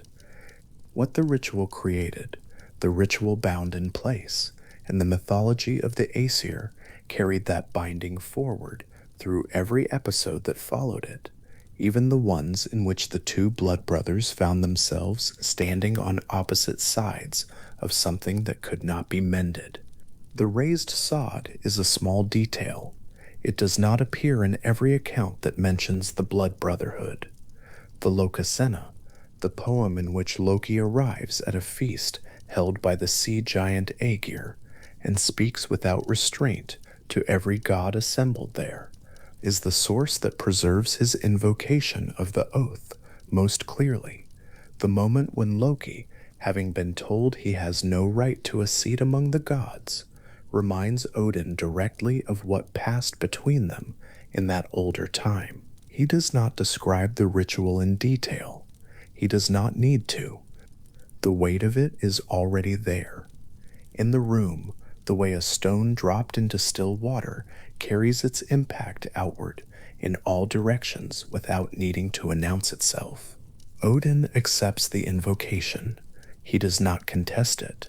He makes a place for Loki at the feast, and the hall continues, as halls continue, with drinking and talk and the particular quality of attention that comes when everyone in a room knows something difficult is about to happen and no one yet moves to prevent it. What the blood oath established, in functional terms, was a tolerance the mythology otherwise struggles to explain. Loki was not of Aesir blood. His father was Farbauti, a giant whose name carries in its root the idea of a cruel or striking force. His mother was Laufey, of uncertain lineage, her name evoking a leafy island, a wooded and quiet place. Among the Jotnar, the race of giants from which Loki's father came, there were figures of genuine and explicit hostility to the Aesir, figures whose names and attributes were understood as threats against the ordered world the gods maintained. Loki was not classified among them in the way the mythology functionally classifies such things. He lived in Asgard, he sat at the tables, he accompanied the Aesir on their expeditions into the wider and more dangerous cosmological territories that lay beyond the halls. The blood oath is the most durable explanation the tradition offers for how this arrangement held together across as many episodes as it did, and scholars who have examined the social structures underlying Norse law have pointed to exactly that reading, noting that the obligation Odin accepted was one that could not be quietly set aside simply because circumstances had changed, or because the other party had become more difficult, or because what had once seemed a tolerable strangeness had accumulated into something less comfortable. The relationship between obligation and tolerance is not one the mythology pauses to analyze. It is simply there as a structural fact, operating quietly beneath the surface of every episode in which Loki appears among the gods without explicit justification for his presence. He is there at Aegir's feast before the Lokasenna, not as an intruder, but as one of the anticipated guests. The poem's own opening makes this plain. Noting that he had previously been at such a gathering and had participated in praising the host's servants alongside the other assembled gods. That small detail is worth sitting with. It suggests a social routine, not an aberration. It suggests that Loki's presence at divine gatherings was for a long period of the mythology's internal time, simply what was expected, treated as an ordinary fact of Asgardian life by the same sources that would later record his expulsion from it. The Feast of the Lokasenna is unusual not because Loki was present, but because of what he did once he was there. His arrival was not the irregularity came afterward. And yet, for all of this, the seat at the feast, the blood oath acknowledged by Odin himself in front of every assembled god, the long preceding period in which his presence was ordinary enough to go without comment, there is a particular and persistent absence in the record that the mythology leaves behind. Across the landscape of Scandinavia, in the archaeological and documentary record of the Viking Age and the centuries before it, the gods of the Norse tradition left a great many marks. Odin left his name on the 4th day of the week. Thor left his on the 5th. Freyr and Freya and Tyr are traceable through place names, farmsteads and headlands, and fields that carry their names forward into the medieval record and beyond, evidence that these were figures toward whom people directed their practical devotion, their sacrifice, their formal worship. In the high places set aside for the gods, the graves lined with offerings, the carved stones, the votive deposits left in bogs, and at the edges of water, the evidence of cult activity distributed across the Norse world. In all of this, Loki is essentially absent. The cartography of Norse devotion is not a neutral thing. It reflects what people prayed to. It reflects which figures occupied the space between a human life and the forces that governed it: the weather, the harvest, victory in battle, the protection of a household, the intercession required when something was needed from the powers that arranged the world. Odin was the god of warriors and kings and those who walked the strange edge of shamanic knowing.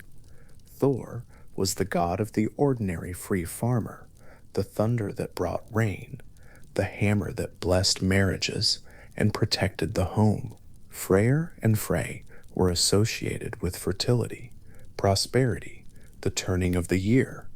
These were figures with faces turned toward human need, and the archaeological record reflects that turning in the density and distribution of the evidence their worship left behind. Where Loki's name would appear on such a map, in the cluster of village names, the headland that a settlement named for its divine patron, the field recorded in a medieval document as bearing a god's name into the agricultural routine of a working landscape, there is open ground. No confirmed cult site in the archaeological record bears his name. No surviving votive inscription is addressed to him.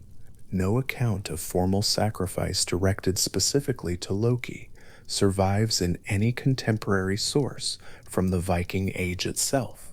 The place names of Scandinavia, catalogued by scholars examining the distribution of divine names across the landscape, yield no site securely derived from Loki's name and reliably distinguished from other etymological possibilities. This is not a minor peculiarity. In a tradition in which the gods were understood as genuinely present in the weather, in the outcomes of human endeavors, in the specific qualities of particular places, the absence of a cult marks a meaningful kind of distance between a figure and the community that held the tradition. The Aesir who received worship were the Aesir who were understood to act on behalf of the living. Loki, enormous in the mythological imagination, present in the stories as a structural necessity, without whom some of the gods' most important possessions would not exist. Loki, it seems, was not turned to in the way the others were. What to make of this is genuinely uncertain. The tradition does not explain it. Scholars have offered various readings, none of which the evidence fully settles. One possibility is that Loki's structural position, the boundary figure who lived among the gods but came from outside them, whose usefulness was always entangled with his capacity for harm, made him an unsuitable object of formal devotion. The gods one prays to are in most traditions the gods whose orientation toward human welfare can be assumed. The god whose help arrives as a side effect of his own mischief, whose usefulness is procedural rather than intentional, is a harder figure to direct a prayer toward. Another possibility is that Loki held a different kind of significance, not devotional, but explanatory, not a figure for worship, but a figure for understanding, the structural necessity, who accounts for why the world contains the kinds of trouble it contains without requiring anyone to have intended them. Neither reading is final. The absence itself is the most reliable fact. Snorri Sturluson, writing in Iceland in the early 13th century, is the single most important transmitter of the Norse mythological tradition in the form in which it has survived. His prose Edda, composed approximately 2 centuries after Iceland's formal conversion to Christianity in the year 1000, is not a neutral document. Snorri was a Christian man, deeply learned in the old tradition, working from memory and oral transmission and whatever written sources were available to him in a literary culture that was already several generations removed from the practice of the religion. The stories described. His introduction of Loki in the prose Edda is among the most quoted passages in Norse scholarship. Loki is described as pleasing and handsome in appearance, evil in character, and very capricious in behavior, surpassing all others in the craft of cunning. The particular word Snorri chooses for Loki's character, the word rendered in translation as evil, carries within it a long shadow. Christian theology by the 13th century had developed the figure of the devil across 8 centuries of theological elaboration, a being beautiful in original appearance, clever above all other created things, the agent of harm in a world that God had made good, the source of the disorder that afflicted human life, not as an accident of nature, but as an intentional malice. The resemblances between this theological construction and the figure Snorri describes are not accidental. They reflect the framework within which a 13th century Christian author inevitably encountered and shaped the old material. Scholars who have examined Snorri's presentation of Loki have noted with some consistency that the qualities most aligned with the Christian devil, the explicit evil character, the single-minded cunning directed toward destruction, the ultimate alignment with the forces of chaos at Ragnarok, are precisely the qualities most shaped by Snorri's framing, rather than most securely attested in the oldest layers of the tradition. The Loki of the pre-Snorri sources is a more equivocal figure, stranger, more ambiguous, harder to map onto any single moral category. Snorri's Loki carries the weight of a theological template. Whether that template was applied to a figure who already resembled it, or whether the template itself shaped the figure into a closer resemblance, is a question the available evidence does not fully answer. This is offered here as a calm observation, not a dispute. The point is not that Snorri was wrong, or that some truer Loki is hidden beneath the layer of Christian interpretation, and recoverable if one looks carefully enough. The point is that all surviving accounts of the Norse tradition were written down by people who inhabited a different religious world than the one the tradition originally described, and that this is a fact worth holding lightly when reading any characterization of Loki's nature, particularly a characterization that sorts him cleanly into the category of evil. What the oldest layers of the poetic tradition preserve is something less sordid, a figure who cuts the golden hair from a goddess's head while she sleeps, for no reason any surviving source provides. A figure who transforms himself into a mare and runs through the dark to prevent a wall from being finished, and later gives birth to an 8-legged horse that becomes Odin's greatest mount. A figure who guides the hand of a blind god and causes the death of the most beloved of the Aesir. A figure who afterward refuses, in the disguise of an old giantess, to weep for the dead, and whose single dry bowl nullifies the grief of every other being in the 9 worlds. These are not the actions of a figure who fits cleanly anywhere.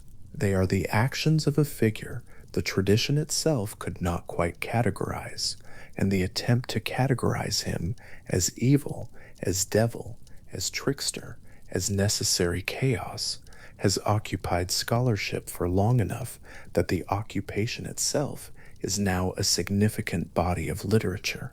What the mythology most honestly preserves is the tension.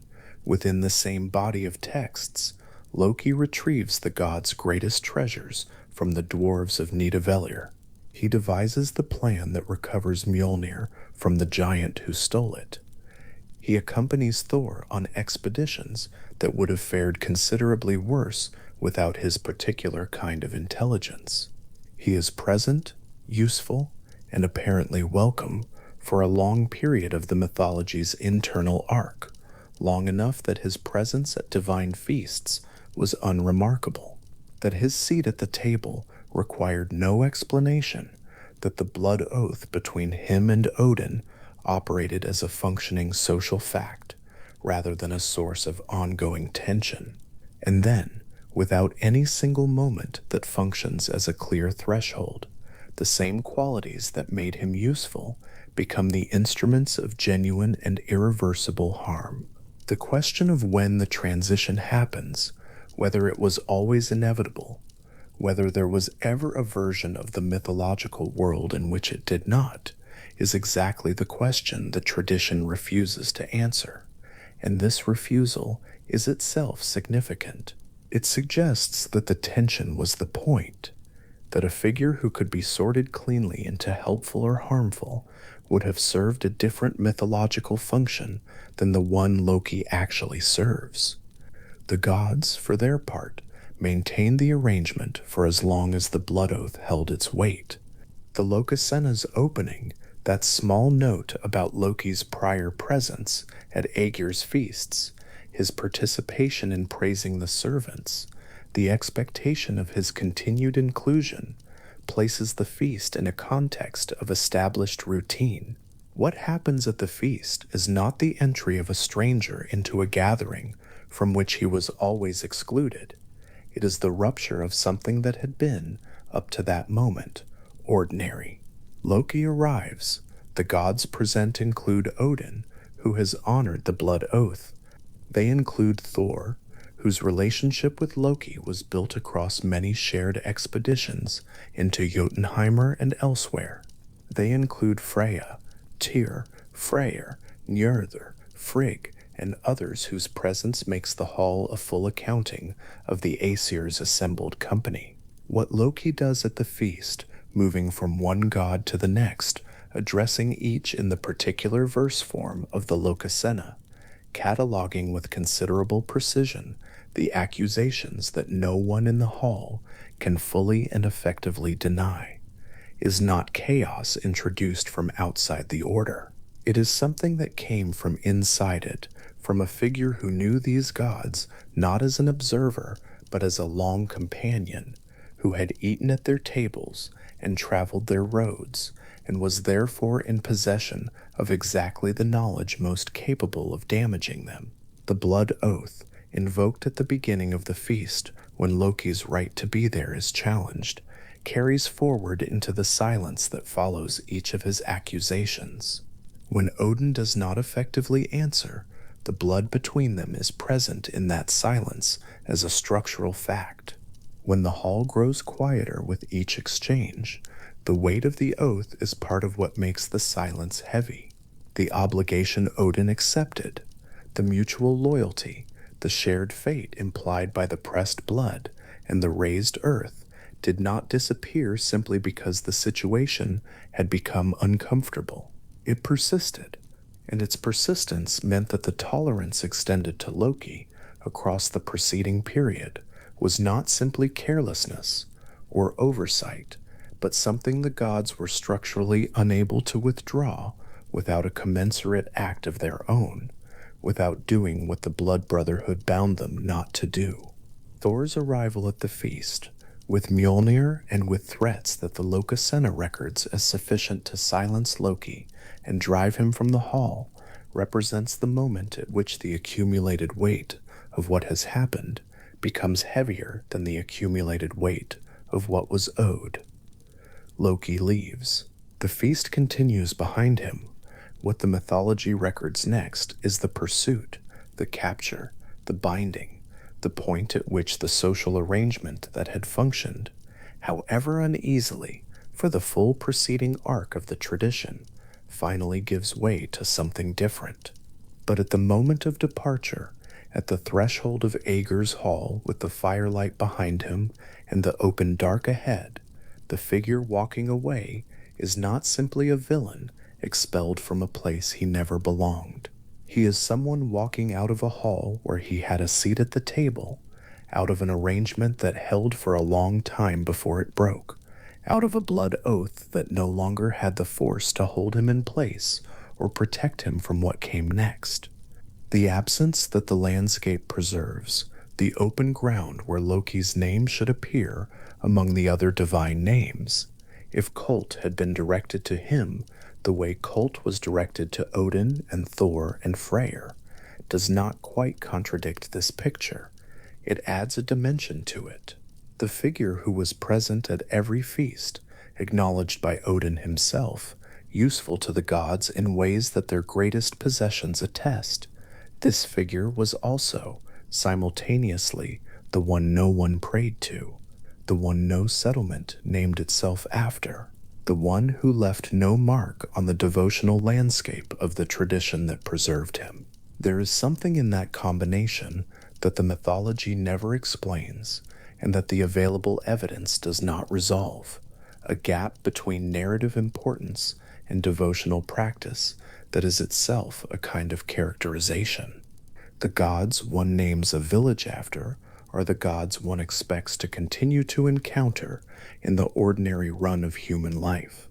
Whether Loki's absence from that record reflects a felt sense that his orientation was not toward human welfare, or reflects something in the nature of his structural position that made formal devotion seem beside the point, or reflects gaps in the surviving evidence that a fuller record might fill, all of these remain genuinely open.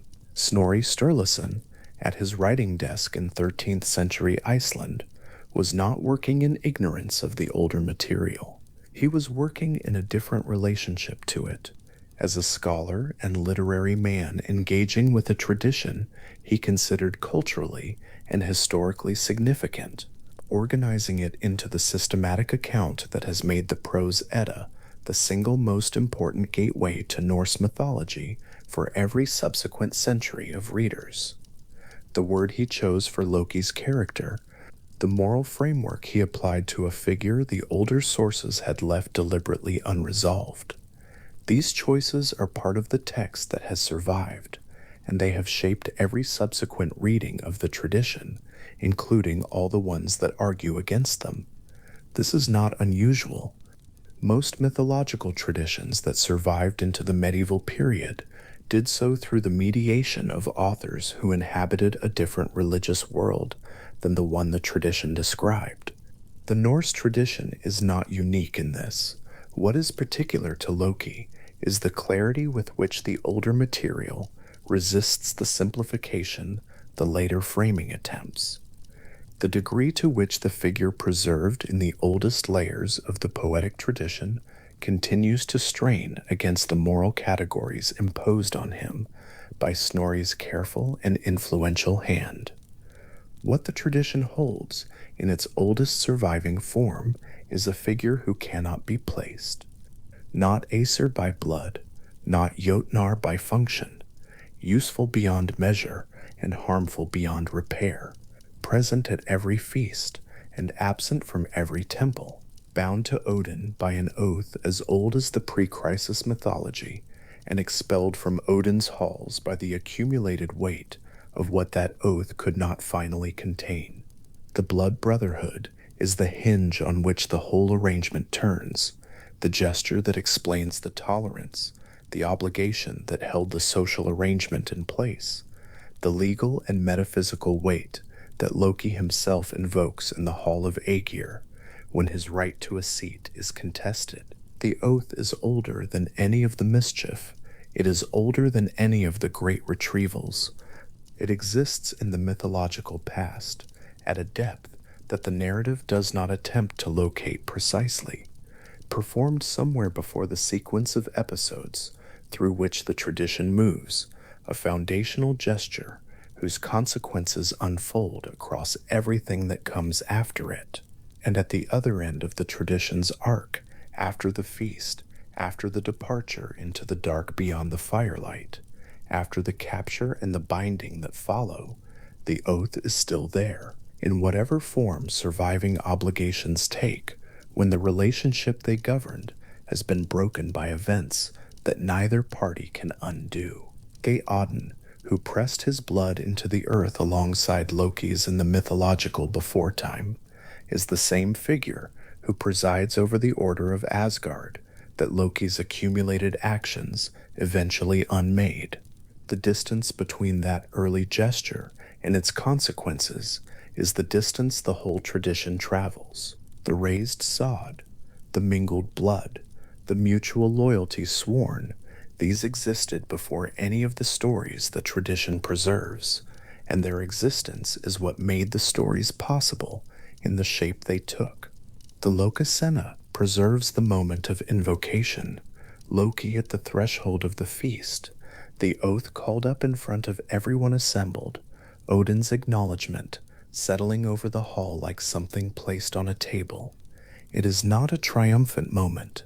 It is not a tender one. It is the moment in which a legal reality is acknowledged by the only party who has the authority to acknowledge it, and the hall adjusts around that acknowledgement the way a room adjusts to something unavoidable. Loki sits. The feast continues for a while. The accusations follow, and the silence, and Thor's eventual arrival with the hammer, and the departure into the dark. All of this proceeds from the feast, and the feast proceeds from the oath, and the oath proceeds from a quiet moment in the mythological beforetime, unremarked in most sources, preserved only in the echo of its consequences. Two figures in an open place, blood pressed beneath raised earth, the obligation beginning in the soil, a map of Scandinavia, marked with every place name carrying the echo of a Norse divine name, would show clusters in particular regions, the Odin names running through certain territories, the Thor names spread wide across the agricultural heartlands, the Freyr names gathered in the places associated with fertility and seasonal renewal. The devotional geography of the Norse world is legible in this cartography, an inscription of what was prayed to, and where, and in what densities. Where Loki's name would appear in such a distribution, the ground is open, not marked with uncertainty or question, simply open. A figure who was enormous in the stories, structurally essential to the mythology's internal logic, present at the feasts, and on the roads, and in the councils, and absent from the landscape of prayer. The devotion went elsewhere. Whatever the Norse tradition understood Loki to be, it does not seem to have understood him as the kind of presence a community could direct its need toward and expect a useful answer. This absence is itself a kind of portrait, not a negative one, not an indictment, simply the particular shape of what the tradition preserved, held up to the light at an angle where both the presence and the absence are visible at once, the figure enormous in the stories, the ground clear of his name, where the other names are thickest. Between those two facts, in the space, the tradition neither explains nor apologizes for, sits the whole of what Loki was among the Aesir, neither inside nor outside, neither villain nor helper, neither god enough to be prayed to, nor stranger enough to be expelled before the moment of expulsion finally came. The blood in the earth held the arrangement together. The arrangement held until it did not. And the open ground on the devotional map, where his name would be if Colt had found him, persists as the quietest and most permanent of the absences he left behind. In the river called Franningersfors, in the cold rushing water, a salmon held still against the current. The shape of a salmon is built for exactly this, for reading the water, for feeling every shift in pressure that moves through the current from above, for watching the light change on the surface where the world begins. And this particular salmon was not merely a fish, but Loki, who had fled to the river after the feast at Aegir's hall, who had built himself a house in the mountains and spent his days in the form of a salmon slipping through cold water, watching the sky through the surface of the river with the particular attentiveness of a creature that knows it is being looked for. The river ran fast and clear over pale stones. The salmon moved with it, and was still, and moved again. What Loki had done before fleeing was to sit beside his fire and think the way he always thought, ahead, through possibilities, turning each one over before setting it aside. A net, he had realized, is the thing that could catch him. A net of a particular kind, with a particular geometry. He had worked it out himself, because this was the kind of problem that interested him, because his mind ran naturally toward the shape of solutions, whether or not the solution was something he needed. He had woven the net in his thoughts. Then, before leaving, he had woven it in rope. Then, seeing it there in the firelight, and understanding what it meant that he had made it, he had thrown it into the flames. The net burned. The ash of it settled into the hearthstone, and Loki had gone to the river, where he moved through the cold current in the form of a salmon, and watched the light from below. When the gods arrived at the empty house, Odin had looked down from a high place and seen the shape in the water, a salmon holding still against the current in a way that no ordinary fish would bother to do. And then someone noticed the ash on the hearthstone. Someone who understood what ash could preserve noticed the shadow pattern in it, the geometry of threads that had been there before the fire, the outline of something with a mesh and a structure, legible in the residue of what had been destroyed. From the ash, they reconstructed what it had been. From what it had been, they built another one, and they went down to the river, Franningersfors, and began to drag it. The salmon moved ahead of the net as it was drawn through the water. Twice Loki leapt over the rope at its edge, and the net passed beneath him, and each time the gods drew the net again and weighted it more heavily so that the next pass left less room. The tradition holds, as the Prose Edda describes it, that this is why a net is weighted at the bottom when it is drawn through water, because the gods learned the technique in Franangers, Force chasing a salmon who had invented the instrument of his own capture. On the third pass, Thor waded into the river and positioned himself downstream with his hands open, and the salmon drove forward and was caught, held in the grip of a hand that had been waiting there. What the tradition preserves in that image is not a triumph for either side, so much as a kind of completion. The net was Loki's own design. The capture was made possible by his own intelligence, turned back against itself. The gods had not outwitted him. They had simply used the tool he had made and thrown away. The tool that once made could not be unmade, even in ash. This is the particular quality the mythology keeps returning to when it circles Loki, that his gifts were not separable from his dangers, that the cleverness that produced Mjolnir and Sleipnir and the golden hair of Sif also produced, eventually, the geometry of a net that caught him in a cold river in the north, in the form of a salmon watching through the water as the weighted rope descended toward him in the dark. They carried him from the river. The gods had made a decision, and the decision was final, and what came next was described in the Prose Edda with the particular matter-of-fact quality that the oldest mythological accounts tend to use for events of great and lasting consequence, as though the enormity of a thing does not require special emphasis, as though the listener will understand without being told that what is happening cannot be undone. There was a cave. Inside the cave, 3 flat stones had been arranged, stood on their edges, positioned to serve as the supports of a structure, and in each stone a hole had been cut. What was brought into the cave to serve as bonds was not rope or iron, but something the tradition is specific about: the entrails of Loki's son Narfi, who had been killed by his own brother Vali.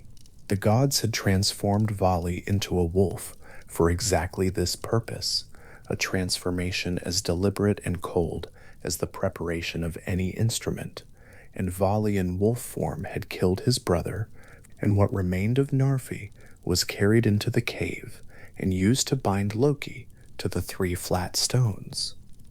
The Prose Edda notes, with the same even quality it gives to everything, that the entrails hardened afterward.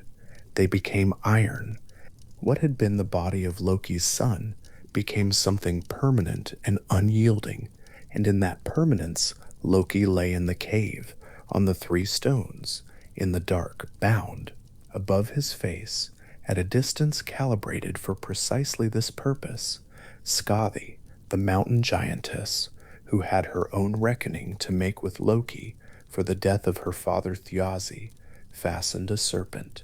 The serpent's head was positioned so that the venom it produced fell downward, drop by drop, onto the face of the bound figure below. The tradition does not describe the interval between drops. It does not need to. What the image contains is already present in its most essential form: the serpent fixed in place, the venom gathering at the tip of each fang, the cave dark and still, except for the sound of drops falling one after another into the bowl that Sigyn held between her hands. Sigyn, the Prose Edda names her as Loki's wife, describes her as standing beside him in the cave, and gives her almost nothing else. No explanation for her presence, no account of how she arrived, no speech, no attribution of motive. What the text preserves is the action. She stands there, holding the bowl steady beneath the serpent, catching the drops before they reach him. She has been standing there in the text for 8 centuries. The bowl fills slowly in the cave, in the dark, and Sigyn holds it level, and the drops fall into it, one after another, a small regular sound in the silence of the earth. When the bowl is full, she must turn away to empty it. There is no other option that the tradition provides, no vessel large enough, no alternative described. She turns, and in the moment of turning, the venom falls directly onto the face of the bound figure below. And what the Prose Edda says happens next is that Loki struggles so violently against his bonds that the earth shakes. The text identifies this as the mythological explanation for earthquakes, the convulsions of a bound figure underground, the iron entrails taut against the flat stones, the cave itself transmitting the force of that movement upward through the rock and into the surface of the world. An earthquake, in the understanding the tradition provides, is Sigyn emptying the bowl. There is something worth sitting with in that explanatory structure, the way the mythology connects a geological event to a domestic one, the way the shaking of the earth is mapped onto the turning away of a woman who has been standing still for a very long time, holding something heavy, trying not to spill it. The cave is beneath everything. The surface of the world, where animals move and weather changes and people go about the ordinary motions of their days, sits above it without knowing what holds it. Every tremor that moves through the ground carries within it, in the account the tradition offers, a brief interval of absence, the moment between the bowl filling and the bowl being returned, the few steps Sigyn takes in the dark while the venom falls. The cave itself appears in no surviving source with a specific geographic location. The river Frangisfors, where Loki was caught, is named but not placed on any map that has survived. What the tradition preserves is not geography but image. The three stones, the iron bonds, the serpent above, the woman with the bowl, the dark. These details are specific enough to feel located without being anchored to any point in the landscape of Scandinavia or Iceland, and that quality of precise placelessness is in its way appropriate for something that was understood to exist beneath the world rather than within it, below the surface of everything, present but unreachable, persisting in its cave while the rest of the mythological world continued above it. The sources through which all of this has come to us have their own history, their own distances and difficulties and gaps. What survives of Norse mythology in written form is preserved primarily in two texts produced in Iceland during the 13th century, each of them composed at a remove of roughly 200 years from the formal conversion of Iceland to Christianity, which occurred around 1000 CE. The prose Edda was written by the Icelandic scholar and chieftain Snorri Sturluson, who completed it around 1220 CE, and who was himself a Christian man working from oral tradition, earlier written material, and his own substantial learning.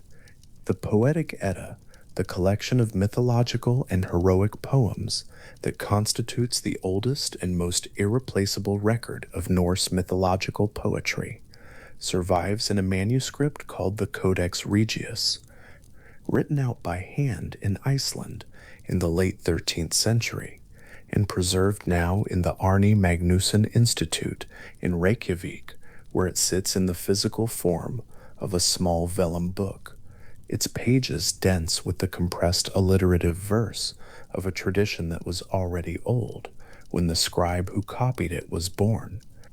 The Codex Regius contains the Voluspa, the prophecy of the Velva, or Cirrus, which many scholars consider the most cosmologically complete poem in the entire Eddic tradition.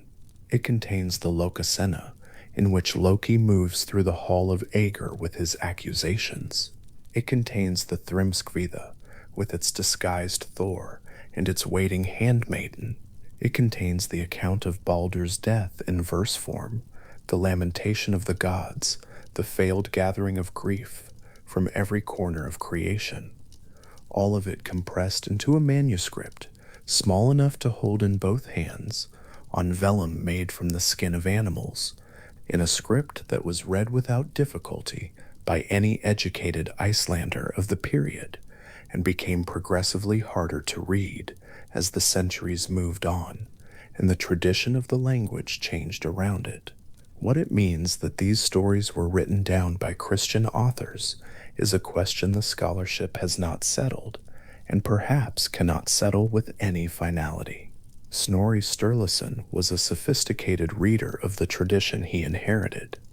He organized the material, he explained it, he preserved a very large quantity of mythological content that might otherwise not have survived in any coherent form. He also described Loki, in his own framing, as evil in character and capricious in behavior, language that carries within it the shape of a theological framework that the myths themselves do not consistently support.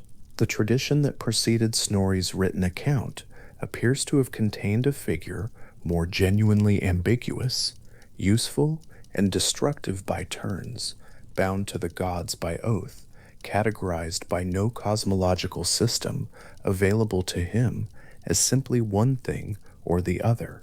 What the 13th century may have contributed to that ambiguity is a sharpening, a resolution of the tension in a particular moral direction, the long shadow of a different theological tradition falling across a figure who had existed before it arrived at the boundary of any single description.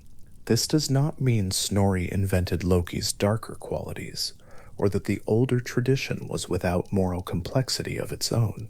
The death of Bald, Loki's most consequential act, the one from which there was no recovery and no forgiveness, appears in enough independent sources and carries enough structural weight within the broader mythological arc to suggest a genuine ancient tradition of Loki as the agent of something irreversible and vast. The Völuspá, which scholars generally consider among the oldest surviving mythological texts, places Loki in the cave explicitly. It describes his lying bound as a fact already accomplished when the seer speaks. It describes the serpent, Sigyn, and the drops. Whatever shaping the 13th century may have done to the tradition's moral framing, the core images were there before it arrived. The bound figure underground, the loyal woman with her bowl, the slow drip of venom in the dark. The Völuspá also describes what comes after the binding.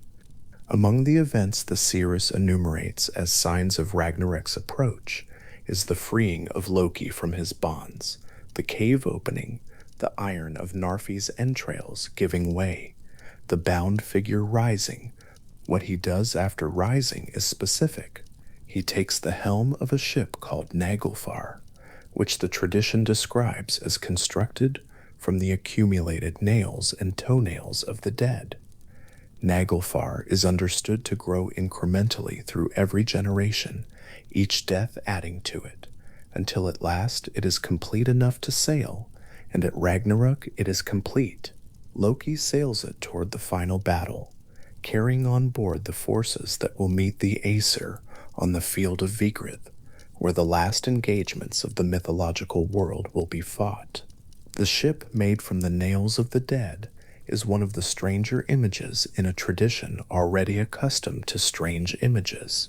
The Prose Edda notes, as an incidental observation, that the size of the ship gives reason to prefer that the dead are buried or burned with their nails cut short, because every uncut nail added to Naglfar brings the ship closer to completion and Ragnarok closer to arrival.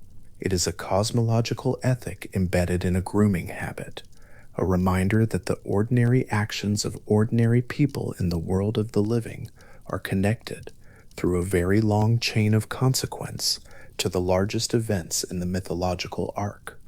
Every nail contributes to the vessel. Every generation adds its increment to the thing that Loki will eventually steer. Between the binding and the freeing, the tradition is mostly quiet about what happens in the cave. The Prose Edda describes the situation and then moves on. The Völuspá places the bound figure among its catalog of cosmic states. Here is the Midgard serpent, lying in the ocean. Here is Fenrir straining against his binding. Here is Loki in his cave, and then moves forward to the events of Ragnarok itself. What is not described, because no surviving source describes it, is the interior of the waiting, what passes in the cave between the moment of binding and the moment of release, what Sigyn does when the bowl is empty and she returns it to its place beneath the serpent, whether the dark in the cave is absolute or whether some faint light enters from above through the stone. The silence in the cave is, in its way, one of the most characteristic things about the tradition. Norse mythology does not habitually linger in the interiority of its figures, does not tend to report their thoughts, their dreams, their experience of duration. What the tradition preserves is action and image, event and consequence, the shape of things rather than the feeling of them from inside. Loki's experience of the cave is not recorded because the tradition does not record experiences of that kind. What is recorded is the image, the three stones, the bonds of iron, the serpent, the woman with the bowl, the drops. The cave holds all of it in the particular stillness of things that do not change, that will stay exactly as they are until the moment described by the seeress, when they do not. Sigyn is worth dwelling on because the tradition does not dwell on her. Her name appears in several surviving sources. Snorri names her. The prose Edda places her in the cave.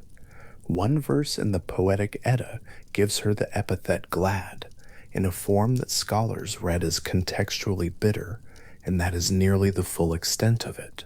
No myth is told about how she came to be in the cave, or what she thought of what Loki had done before arriving there, or whether she was present at Aegir's feast when the accusations moved through the hall. What exists is only the image of her in the cave, standing, the bowl between her hands, the drops falling into it in the dark. There is a loyalty in that image that the tradition does not explain and does not need to explain. It is present in the act itself, in the standing, in the holding, in the returning after each emptying of the bowl. Whatever the mythology intended by including her in the cave, what the image carries is a particular kind of persistence, the quality of someone who has made a decision that has nothing to do with outcome and everything to do with presence.